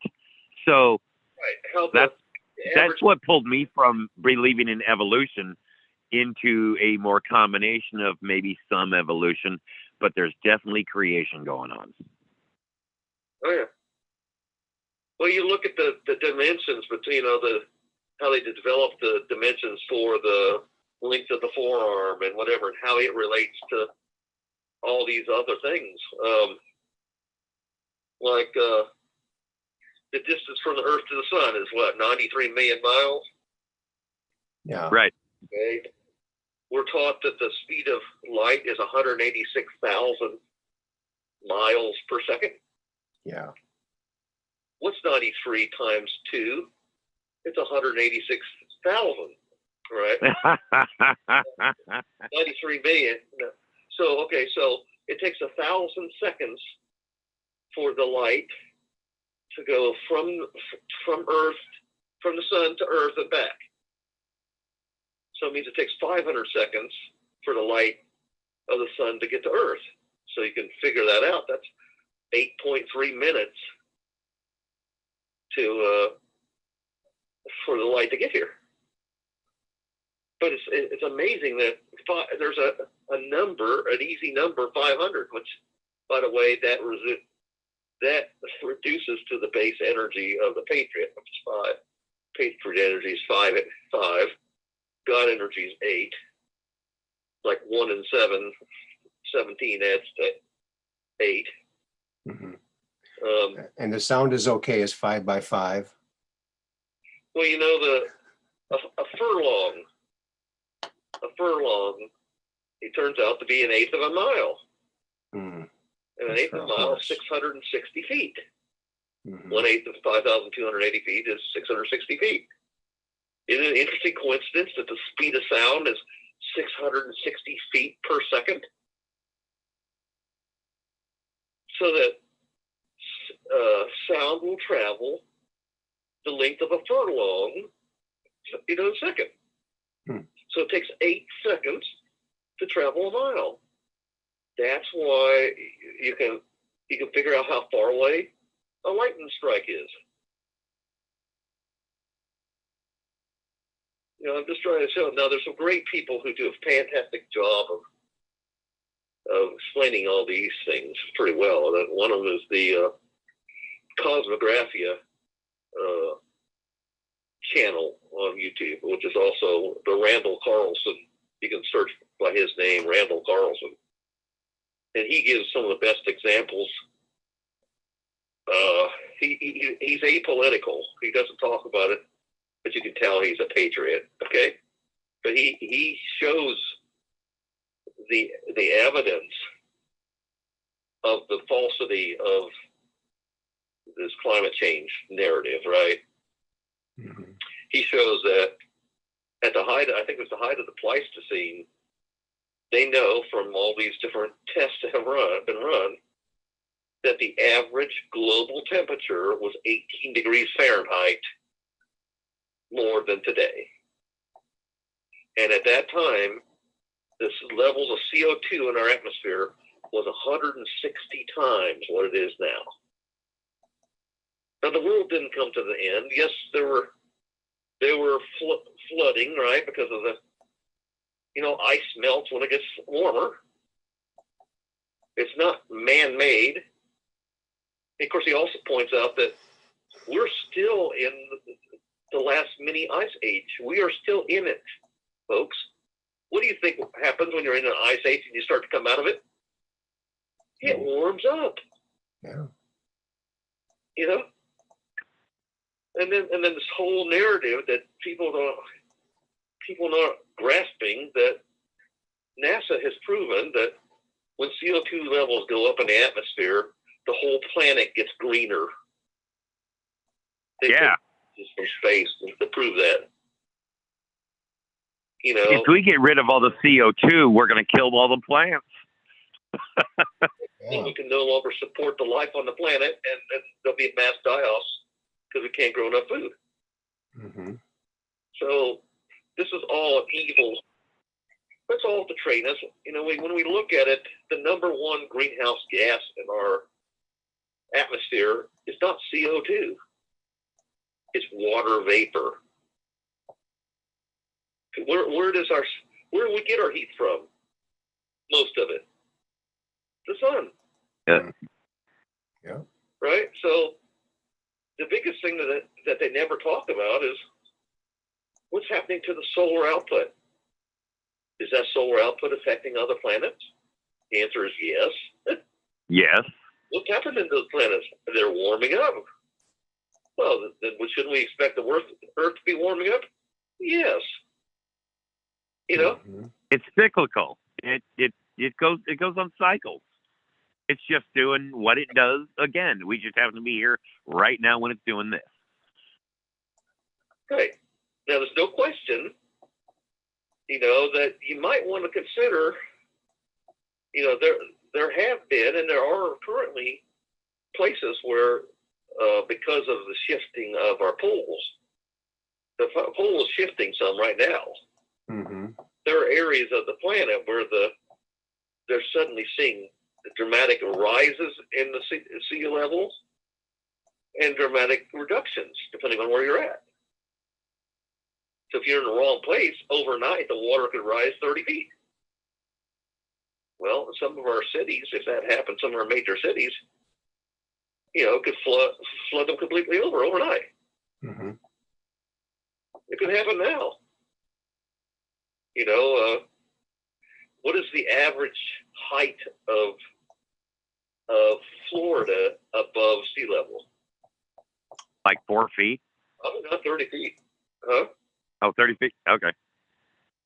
It's probably not 30 feet, right? So if the sea level probably not. is 30 feet, possibly half of Florida would disappear under the water.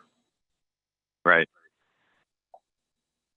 So, and that has nothing to do with man, or very little to do with man.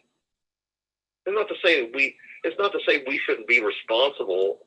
Man does contribute, but man's contribution is small. Okay? Well, where we had a major effect is when we set off atomic weapons, thousands of them across the planet, especially when we did it in Antarctica. So, so we can have effects, and nuclear weapons is one of the worst ones, Mm-hmm. Right. So they always talk about how we need to get rid of the cattle because of all the cow farts is killing our climate, right? Yeah. You've heard that one. Right. How come they never talk about people farts? Right. Well, cattle do produce a lot of methane, but the thing is, True, but it's a small percentage of the input. yeah. The thing is, these if we're going to have this kind of discussion, it should be discussion based upon knowledge, not on a control structure telling you what to do. Right. Okay. Fear factors and just agendas.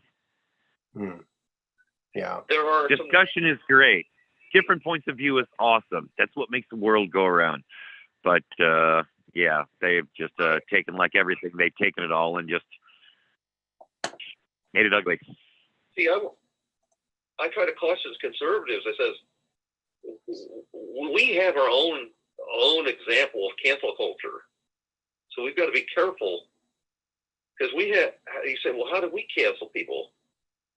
Well, when we don't like a particular thing, we try to make a law and force the behavior on them, right? Mm-hmm. You say, well, give me an example. Well, sad to say, one of those is the abortion issue, right? We want to force something upon somebody. That might be considered equally bad. Now, I used to be on the other side of this issue. I used to be a Bernie Sanders supporter, okay, at one time. So, but I was still doing it as I was basically officially not either Republican or Democrat, you know. But I was leading Democrat at that time, and so I was really studying this whole idea of what does it mean to be pro-choice. And I did the work. I actually looked to see what percentage of those people who considered themselves pro-choice actually thought abortion was a good thing. And it turns out it's only between 5 and 15%. Okay, and the rest of the people, their support of pro-choice was simply a matter of it's a free will thing, right? I said, well, there's an enormous opportunity there, I thought said, that if someone on the opposite side at that time, because I wasn't on were to, engage, there might be a mutual understanding that says, let's all come together and say we will need to do whatever we can to educate people as to why this is, bad. And we could reduce the numbers without forcing something on anybody. But the problem is both sides want to be right. We all have egos. And so we're all triggered. And of course, the deep state's trying to exacerbate that triggering, right? They try to exacerbate the division. I still think that, we need to think long and hard about where we are also triggering people. Red Pill 78, one of the things I think is best about Red Pill 78, he's one of the first patriots I went to and learned from, is that he's always making a point. He says, do not do this because I say to do it. Do it because you've heard what I said. You go do your own research, and then you make a decision based upon what you learn. Mm-hmm. And he also said, we need, this is not a blue versus red or a D versus R. This is corruption versus, Mm-hmm. goodness. That's important. Why? Because if you want to wake these people up, you don't want to trigger them. You want to extend a loving hand. You want to say, hey, come check us out. If you don't believe us, fine. You don't accept what we say, fine. Just come check us out. You're welcome here. Mm-hmm. So they come there and they're reaching out to try to find answers because they suddenly awake to the fact that the media's lying to them. And if you got there and someone suddenly says, did things to trigger you, what are you going to do? You're going to run away from that. But he was Red Pill's wise. He realized we're going to win these people over. We can't be triggering them. Mm-hmm. We have That's to be. a good point. Yeah, and same with the the people who've gotten the 1, 2, or 3 JABs and now Right. they don't want to get any more. We welcome them into our arms and think, we're glad that you learned. Sad that it took this long, but we're glad you're here. Right. And it's easy to do that when we understand we played that roles before, right? So we can put ourselves in, we can have empathy. We can put ourselves in their shoes. Mm-hmm. We in fact, most of us were only awakened in the last few years, right? So many of us were on the other side in recent history. Yep. Mm-hmm. So it's, we ought to share those stories. We ought to, this is why they're very important this time. There's no question the Patriots, if they chose to do so, could do things, and the powers in this movement that we support, we're trying to get a handle on what to do against the deep state.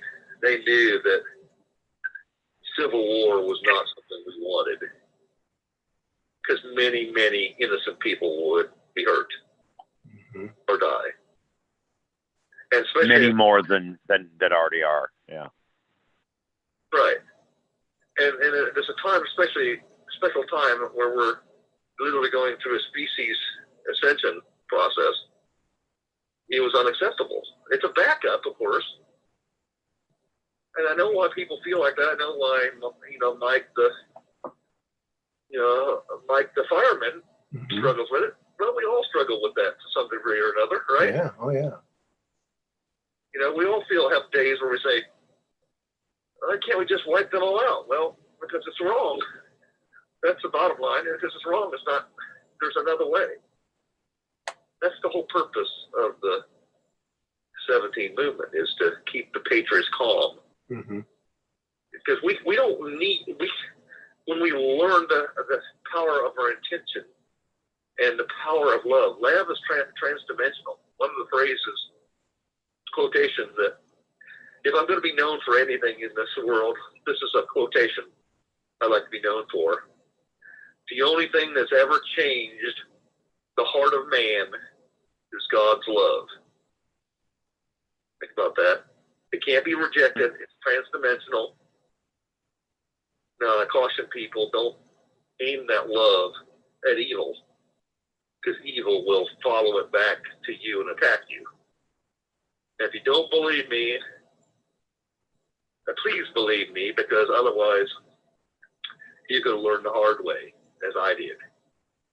Instead, direct your love toward everything, everyone in the multiverse, and knowing that love will still get to them, and they can't stop it. They can't stop it. So, but that's what wins the war, that we stay calm.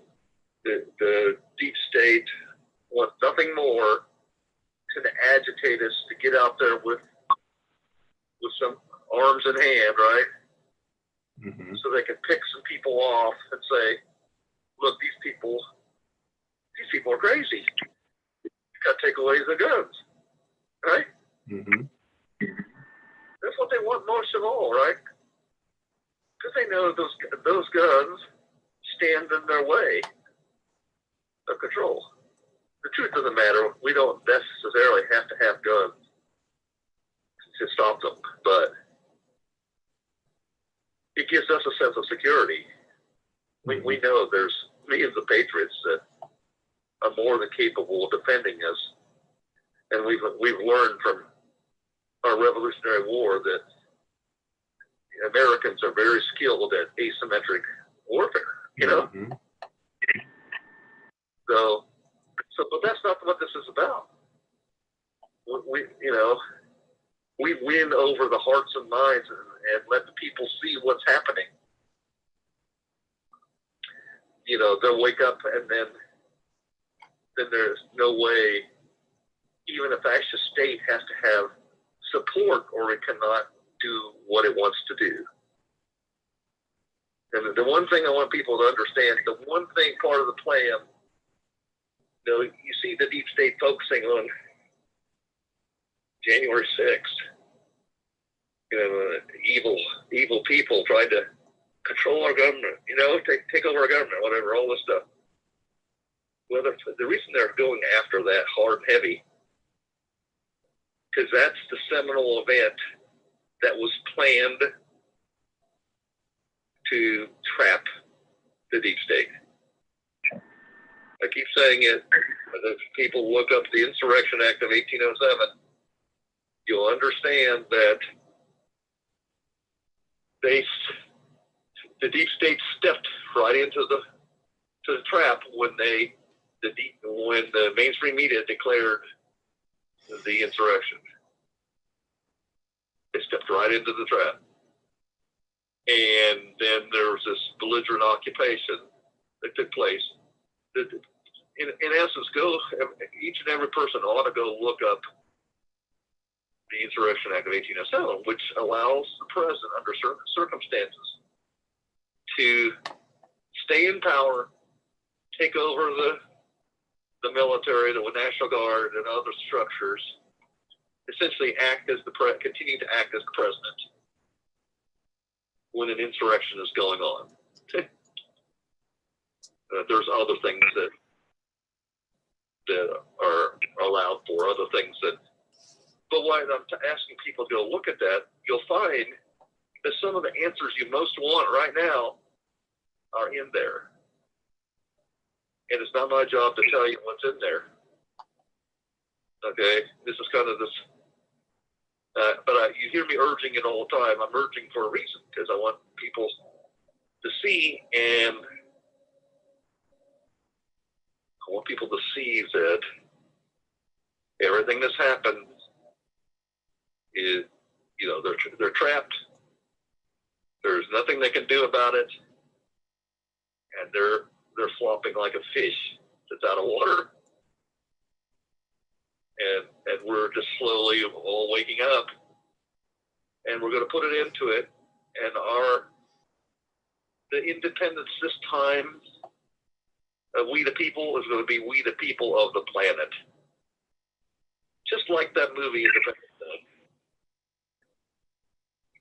And it was always destined to be this way, Mm-hmm. I'm sure there's people all over the planet looking to us as examples. Well, we're not letting them down.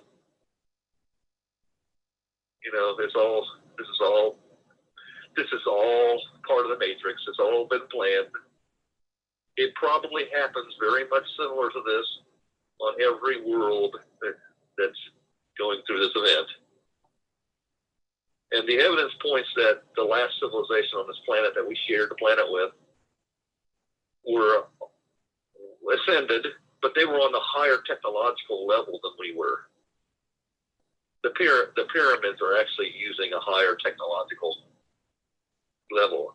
We don't recognize the energy production technologies that they use because they were muon-based technologies, not electron-based. And they were still had their own problems. They let us fight their proxy wars. We learned some of our bad habits from them. Mm-hmm. And then the pyramid. Then a big. The pyramid. Sorry. Go ahead. Doug has something to say. Thing happened and wiped out our collective memories. Doug has something he wants to say. What do you want to say, Doug? Oh, I was just curious. Was I curious or? Well, it was about the. Shoot. It was about the pyramids. It's about the pyramids, and yeah, I mean, they were machines, at least like the Great Pyramid and other pyramids, I imagine, around the planet, were actually machines, I guess, producing energy. That's what I think, based on information I have gathered. That's what I think.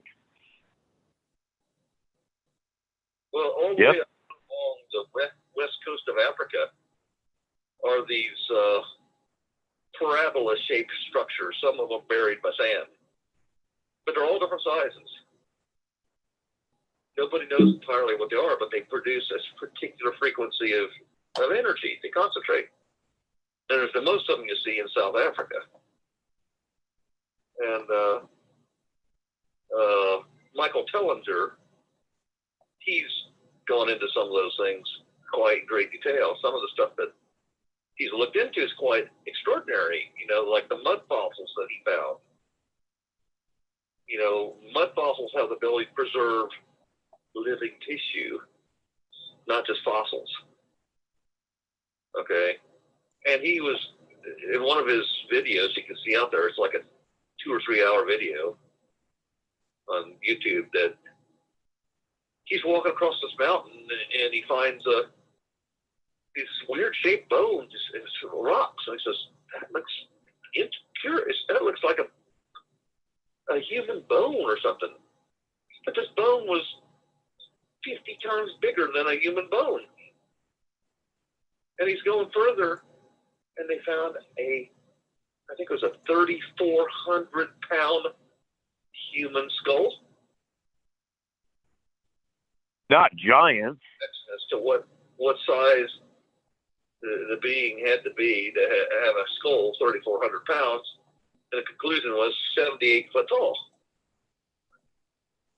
Okay. Okay. And then they also did, and they found fossilized reptilian skin in the same area.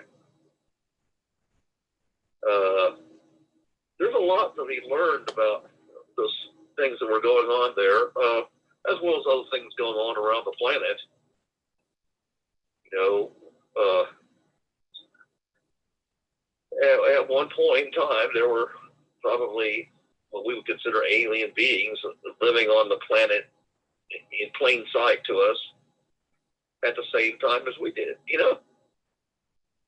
Well, that's something that I say I understand. It's just recent information that I've come across, you know, regarding Tartaria and how those, you know, not 78 foot tall necessarily, but those giant-esque beings were living alongside of us until, right. I don't remember exactly when, but somewhat recently, until we like wiped them out or sent them underground or wherever. That's my understanding. If any of that's really true, of course. Right. Well, I've been trying to, I laid out in one of my early episodes, I don't know, Aaron could probably figure out what episode that was. It's back in the middle of August. It's middle of August when I first presented the idea of the free will love laser, and I was talking about, the different technological levels for different levels of ascension. And I think our level would be classified as the age of the electron.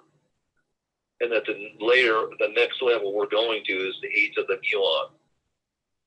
Because not all our technology, most of our technology is going to be based upon the use of the muon, which is just basically a heavy electron.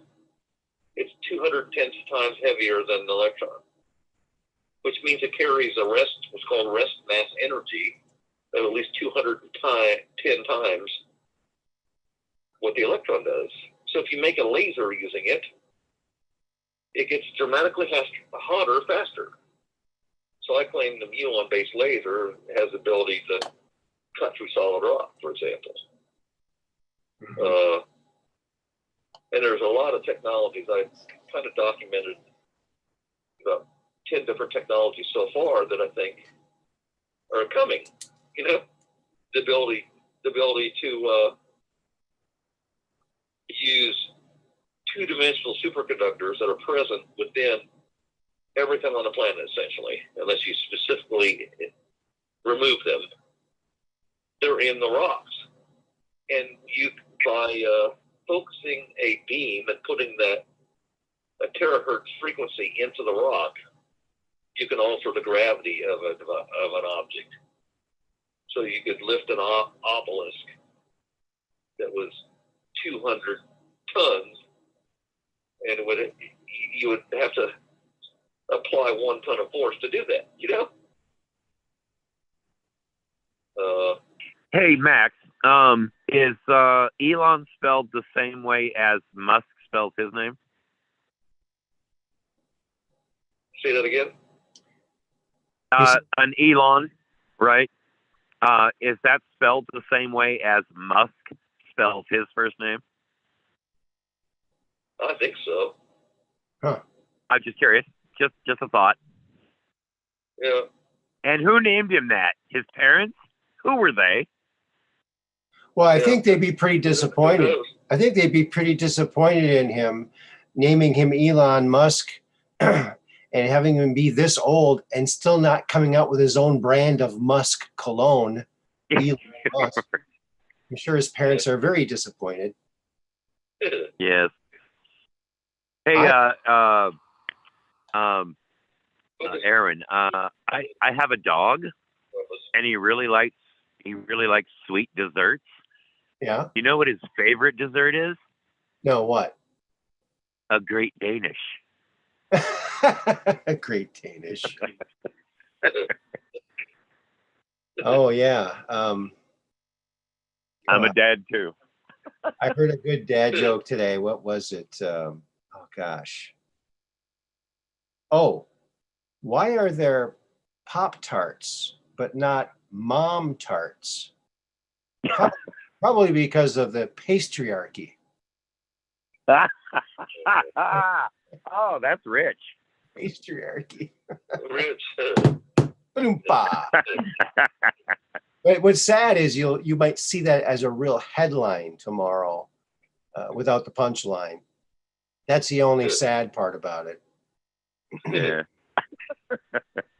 Yeah, boy. But folks, we ought to be excited by what's going on. Put some joy in your heart. You know what we're going through now is stay away from the bad people. Don't put yourself in their path.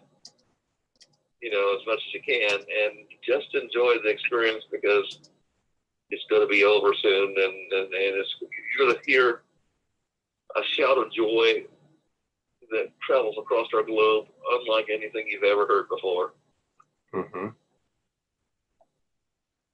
There you go. And This awakening process has helped me in many ways, and some of those ways were reducing my need for ego. Mm-hmm. I have learned so much about dropping the ego now, and emotion alongside that. Now that's the negative emotion. I have no need for that, but good emotions, bring it on. I love those. So it's not just killing emotion; it's just dealing with those energies and not giving energy to those things that cause strife or misery in yourself. And I am grateful for that. yeah, and understand that emotion combined with the intent is what brings about creation in our universe. We are simultaneously experiencing this reality as well as part of God. We are not only creating this reality, but we're also experiencing it. On that, what you're saying right there, Max, what you're saying right there, when I said earlier, we were talking about why is evil here, and I think because it had to be. My purpose of saying that was because it needs to be this way, right? It has to be for us to have a true, authentic experience here. Mm-hmm. Yeah. Yeah, we have to. We're creatures. We have to experience things to learn. Right. A corporeal part of Adversity gives us meaning, gives us purpose. Otherwise, we stagnate. Right. And what I want to find out what gives dolphins purpose. That's what I want to find out. Hey, why did the dolphin swim? Why did the dolphin cross the ocean? Well, I don't know. Why did the dolphin cross the ocean? Well, to get to the other tide. Why did the kid cross the playground? Why? To get to the other slide. Of course. What a bum. Yeah. Did you ever see that on Space Force News? Did you ever see that the puffin? Not the puffin video. The you puffin freak. porpoises or dolphins that pass the puffer. Oh yeah, they poke the puffin. Oh yeah, and get high on it. Yeah, that's pretty cool. The adolescent dolphins get together and they put this puffer fish in their mouth, and ordinarily it releases a toxin. Well, they only get a small amount of toxin, which apparently makes the adolescent dolphins high. Right. Yeah. And they literally pass the puffer on to the next adolescent. Puffer pass. They got this video showing them doing it. Yeah, that's pretty cool. And their eyes kind of roll back into their head when they squeeze the puffer. They don't kill the puffer fish. Right. Well, just like, I heard that they found archaeological evidence that the dolphins and the whales, dolphins in particular, they were land animals. Then they went into the water. Then they came back on the land. Then they went back into the water. And I don't know how many times they did that, but they were probably following food. But I'm thinking now, after talking about this, hearing this, maybe, they're on land for a while and going, you know what? There's nothing quite like that puffer fish. Let's go back in the water.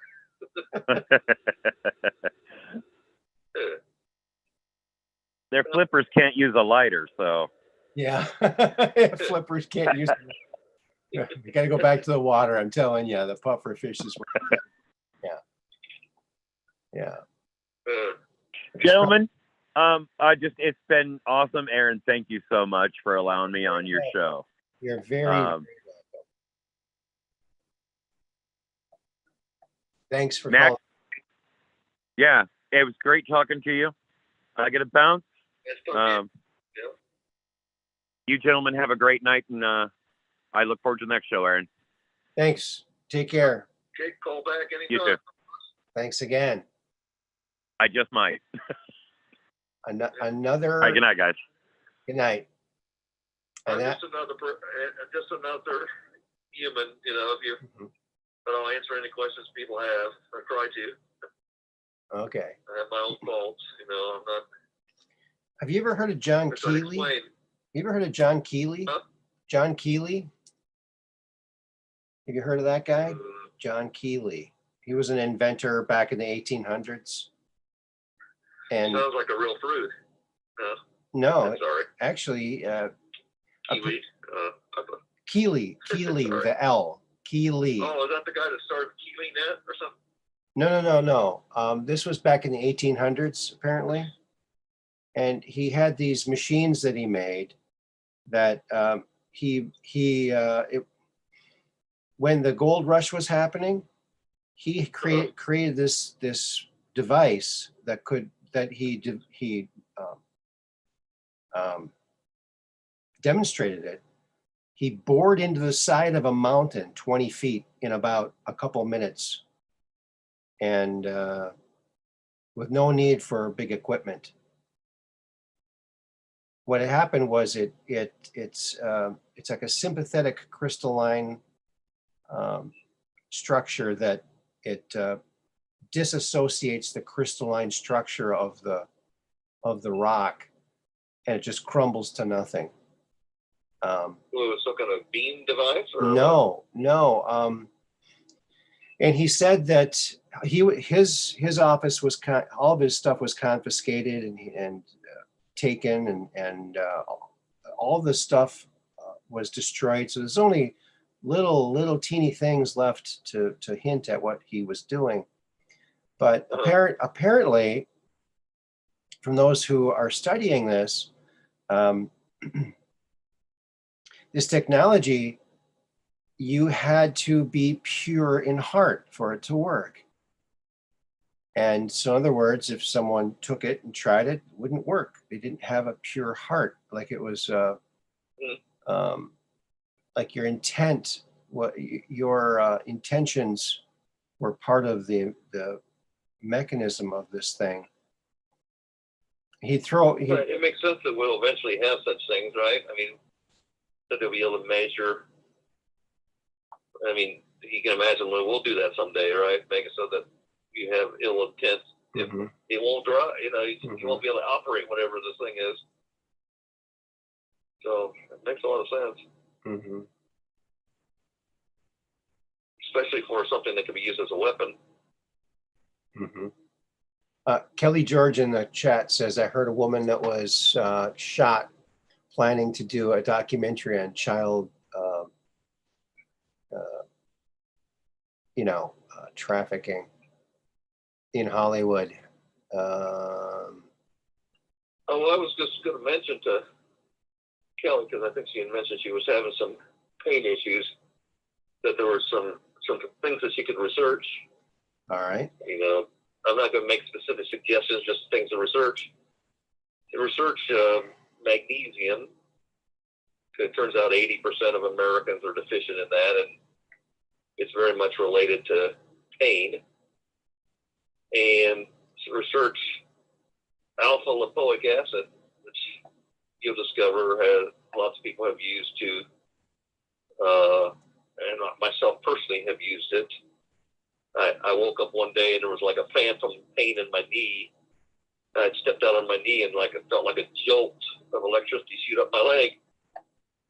And I thought, boy, there's something wrong with my knee. Well, it turns out there wasn't anything wrong with my knee. It's had something wrong with a nerve. But alpha lipoic acid can help that. And then finally, there was one other thing. Oh, something called MSM. And that's not mainstream media. It's methyl sulfonyl methane, Mm-hmm. which is something you can get. You can actually eat large amounts of this with no issues at all. But it's a natural pain reliever. So I thought I'd not suggest, but put that information out there for people All right. that are having issues with things to research. Okay. Thank you. Like I said, I won't put out specific recommendations. Mm-hmm. If I ever get on Red Pill or something like that, I'll be happy to put out specific things that I've learned about those things. But magnesium is extremely important for all of us. There's a lady, she's a cardiac surgeon that used to be go around on Facebook and tell people that how people in her line of work were doing a very big disservice to Americans. And she basically said that people were coming into her office and their legs were bloated. They were holding on to the water. Mm-hmm. And she said it's a classic sign of magnesium deficiency. And she says, so what were her fellow doctors doing? They were telling these people to take a water pill. Mm. What happens when you take a water pill? You go pee. Well, you have to urinate more. What happens to your magnesium level when you have to urinate more? It goes down. Well, anyway, she goes through this long story online telling you how each one of these steps you take puts you farther and farther down the path toward heart disease. So she explains in a nutshell how most of the industry was giving people heart disease when all they had was a magnesium deficiency. Mm. Wow. And so I shared it at the time with a lot of friends, the video, and they're like, thank you, because my doctor, I just went through that with my doctor. He said I need, I had swelling and whatever, and he said you need to take this water pill, and somehow it didn't seem right. And so I said, well, when you have the information, when you're armed with the information, you can make better decisions for yourself. So I once saved a friend of mine's life by learning this one simple fact. There's a disease out there called AAA, anterior aortic aneurysm. You got an artery that runs down the center of your body, and it right about the belly button. It splits to go into the legs. Well, the thing can balloon up, get very big, and when it balloons up, you can feel your heartbeat in your belly button. That's the sign that you have this going on. And they say it happens to 1 in 10 people. It used to be the thing that could cause an athlete to die in the middle of the ball game. A football player could go out there and all of a sudden he collapses, and by the time they get to them, there's nothing they can do. Mm-hmm. Of course, we know there's a new thing out there that does this, right? We already know about that. We'll talk about that, but which are now saying it's climate change, believe it or not. I know. So laughable. Yeah. But anyway, there's this AAA, what happens, it balloons up and then it can burst. And then you bleed out rapidly. So that's how you kill people. Well, I was telling my buddy about this, and he said he felt this belly button. He says, well, I can feel a strong pulse in my belly button. He says, well, you need to see your doctor immediately. Then he went to the doctor, and the doctor did a test on him. Says, your friend just saved your life. And the figures are supposedly 1 in 10 people you will encounter have this problem. So if you got 10 people in your family that are get together, probably one of those people at least has that problem. At some point in their life, though, that's the problem. But okay. I'm sharing that with people because who knows, maybe somebody in the audience just felt their belly button and said, oh my God, I can feel it. Now, don't be terrified. It's a simple procedure for how they correct this. They run a little stent up through your leg to that point, and when it gets to that place, it expands open and protects it from bursting. And so it's kind of a couple hours in the doctor's office, and they can solve the problem, but it's not major surgery at all. Okay. But anyway, there's just little odds and ends that might save a life. So Very good. Awesome. Magnesium. That's funny you mentioned magnesium deficiencies in people, because my car has a mag deficiency. It doesn't have any mag wheels. So I think it'd be a lot better if it did have it. So we need some kind of a groan meter. a groan meter? Maybe one of those, Or a laugh? Sounds like that. A laugh? It just sounds like they have on the Space Force News, where I'll have to look for that, where I could push a button and groan when you do one of these dad jokes. Yeah. Well, that's possible. That's definitely possible. Let's see. Yeah. Boy, there sure is a lot going on. It's nice that Durham is focusing on Hillary connected things. I just, that is so, Trump kept all of his promises except one. She should be in jail. She should be in jail. And it's just, it's taken this long because it's such a tangled web. I mean, can you even imagine the job that Durham and his 2,000 lawyers have done? They pulled this apart, and they're doing it just for thousands of people. Yeah. Right. Oh, it's well, they're probably getting, when they see certain information that rises to the level of treason, they probably have to pass it along to a military tribunal who will actually do that at the end. And that's probably the things that that's probably the most traumatic things that we'll experience in the future here when we learn about the actual tribunals or something, I hope they make them public. I hope they don't keep it all secret, because that would be just terrible, I think. Well, I don't know. We want to make every single one of them public, but the main ones, of course. We've got the people have to see the consequences, right? The people have to see that it's going to be a shock, but it's a necessary shock. It's letting people see what these people have actually done or tried to do around the world, So yeah, but fear not, it's going to happen. That's the thing that I know there are people out there saying, well, how do we know it's going to happen? Well, you can see the great evil, right? The people can see the great evil, and they suspect that there's even greater evil, maybe evil beings behind it, right? Mm-hmm. So why can't you believe that there's great good and great good beings protecting us? Mm-hmm. You know? Yeah. In fact, you know, the drops tell us, you know, nothing can stop what's coming, nothing, you know, and God is in control, patriots are in control, you know, the military's in control.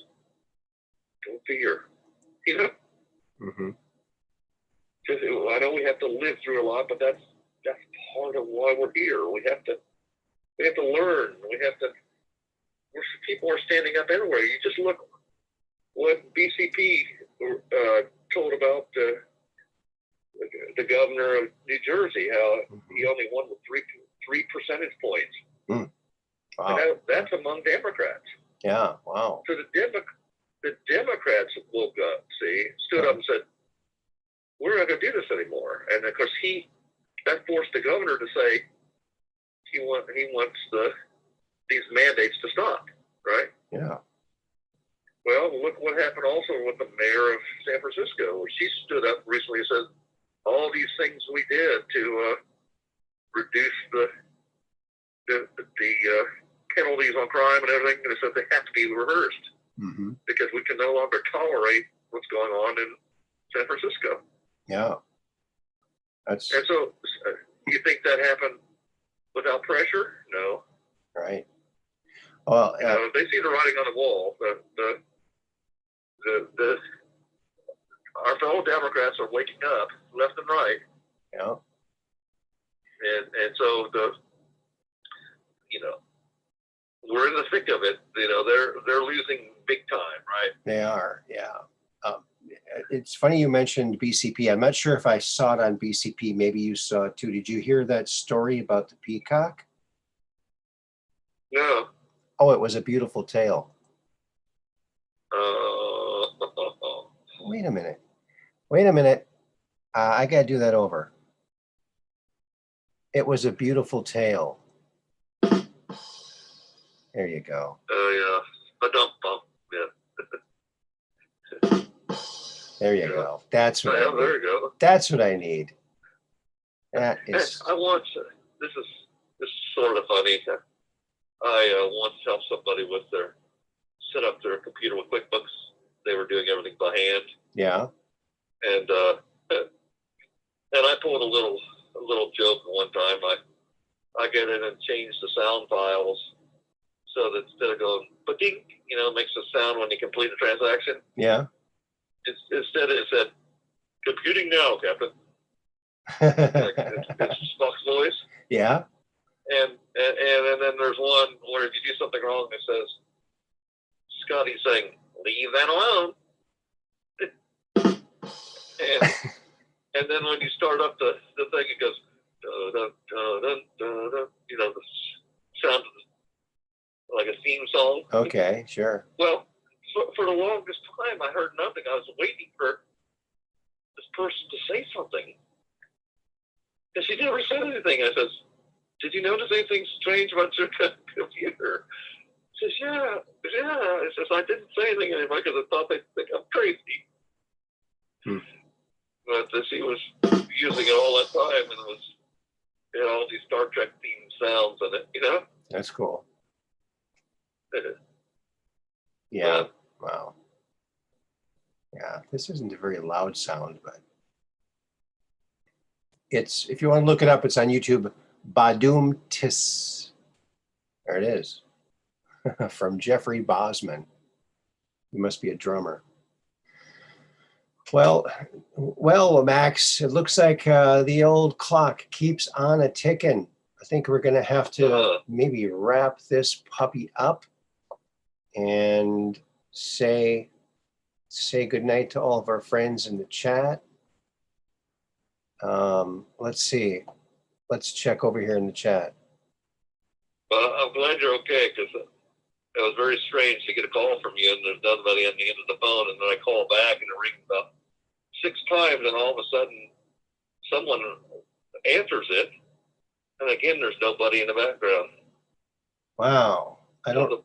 So I was a little freaked out with something that happened to Aaron. So when was that you called and that happened? 'Cause I don't remember answering the phone Well, like you that. called me first. It was yesterday. I called you yesterday? Yeah. And let's see, what time was it? About. Did you call me first and I was calling you back? No. I don't remember. No. I don't remember calling you. No, you called me, and then when I got there's nobody on the end of the line, right? I said, Well, I kind of played along and said, "Who is this?" You know, yeah. You know, what's going on? You know, whoever invented the touch screen should never be allowed to invent anything ever again, because the touch screen phones is the stupidest idea. It's just dumb. I mean, I picked up my iPhone the other day. I just picked it up. I was going to move it, and all of a sudden the flashlight went on, and oh no, I couldn't turn it off. There's a flashlight button. I tried pushing it. I tried swiping it. It was so frustrating. I had to look. Oh, there's instruction online on how to deal with that. I know, that's what I did. I was almost going to call my daughter, who I got the phone from. I thought, wait a minute, I'm not going to bother her. I'll just go on YouTube. And it happens to a lot of people, actually. you're supposed to hard press it. It's so.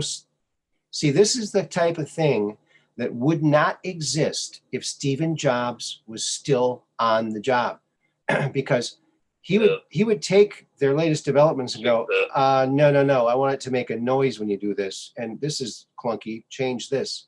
He was really good at making things user friendly, but now all this Apple stuff, it's like it's turning to crap to me. I mean, that's what it feels like to me. Right. Turning to crap. I tried to reach out to him back when he had the cancer, because I knew how to help him what he had, and I couldn't figure out how to get a hold of him. Mm-hmm. All these people insulate themselves, so I couldn't share with them the things that might have helped him. But he had pancreatic cancer, and of course I've had that. I've helped other people with that too, so it's one of the worst. I had cancer too for about 10 years, almost for 10 years. And the way I got rid of my cancer is I just divorced her. She was a Cancer. That's her star sign. So that was really easy to get rid of that cancer. But, anyway, that's my cancer joke. Well, thank you, Max, for calling in. I really appreciate it. It was awesome to hear from you again. And it was a great discussion. Yeah. Enjoyed it. Yeah, the chat really enjoyed it, and everybody had fun. And thanks to Green Dragon 64 for calling in. That was fantastic. And our goal is for everybody to call in eventually, and because we'd like to say hi to everybody, because we love you all. And remember to keep anybody in prayer that you need to be in prayer for, in prayers. We're going to pray for Green Dragon 64's eyes. He's got a rare eye condition. So let's see if we can't use the power of prayer to help him out, and anybody else who needs it. I would like to thank everybody in the chat, everybody who liked and shared and subscribed. Thank you so much. You guys rock. You're like my best friends. And we'll see you again on Wednesday night, and then again on Friday. So Monday, Wednesdays, and Fridays are the usual days that we broadcast. We'll see you then. Until then, keep looking up at the skies. Keep your camera or your phone ready to take that picture, that UFO, so you can come on the Truth Quest and talk about it. Until then, peace in.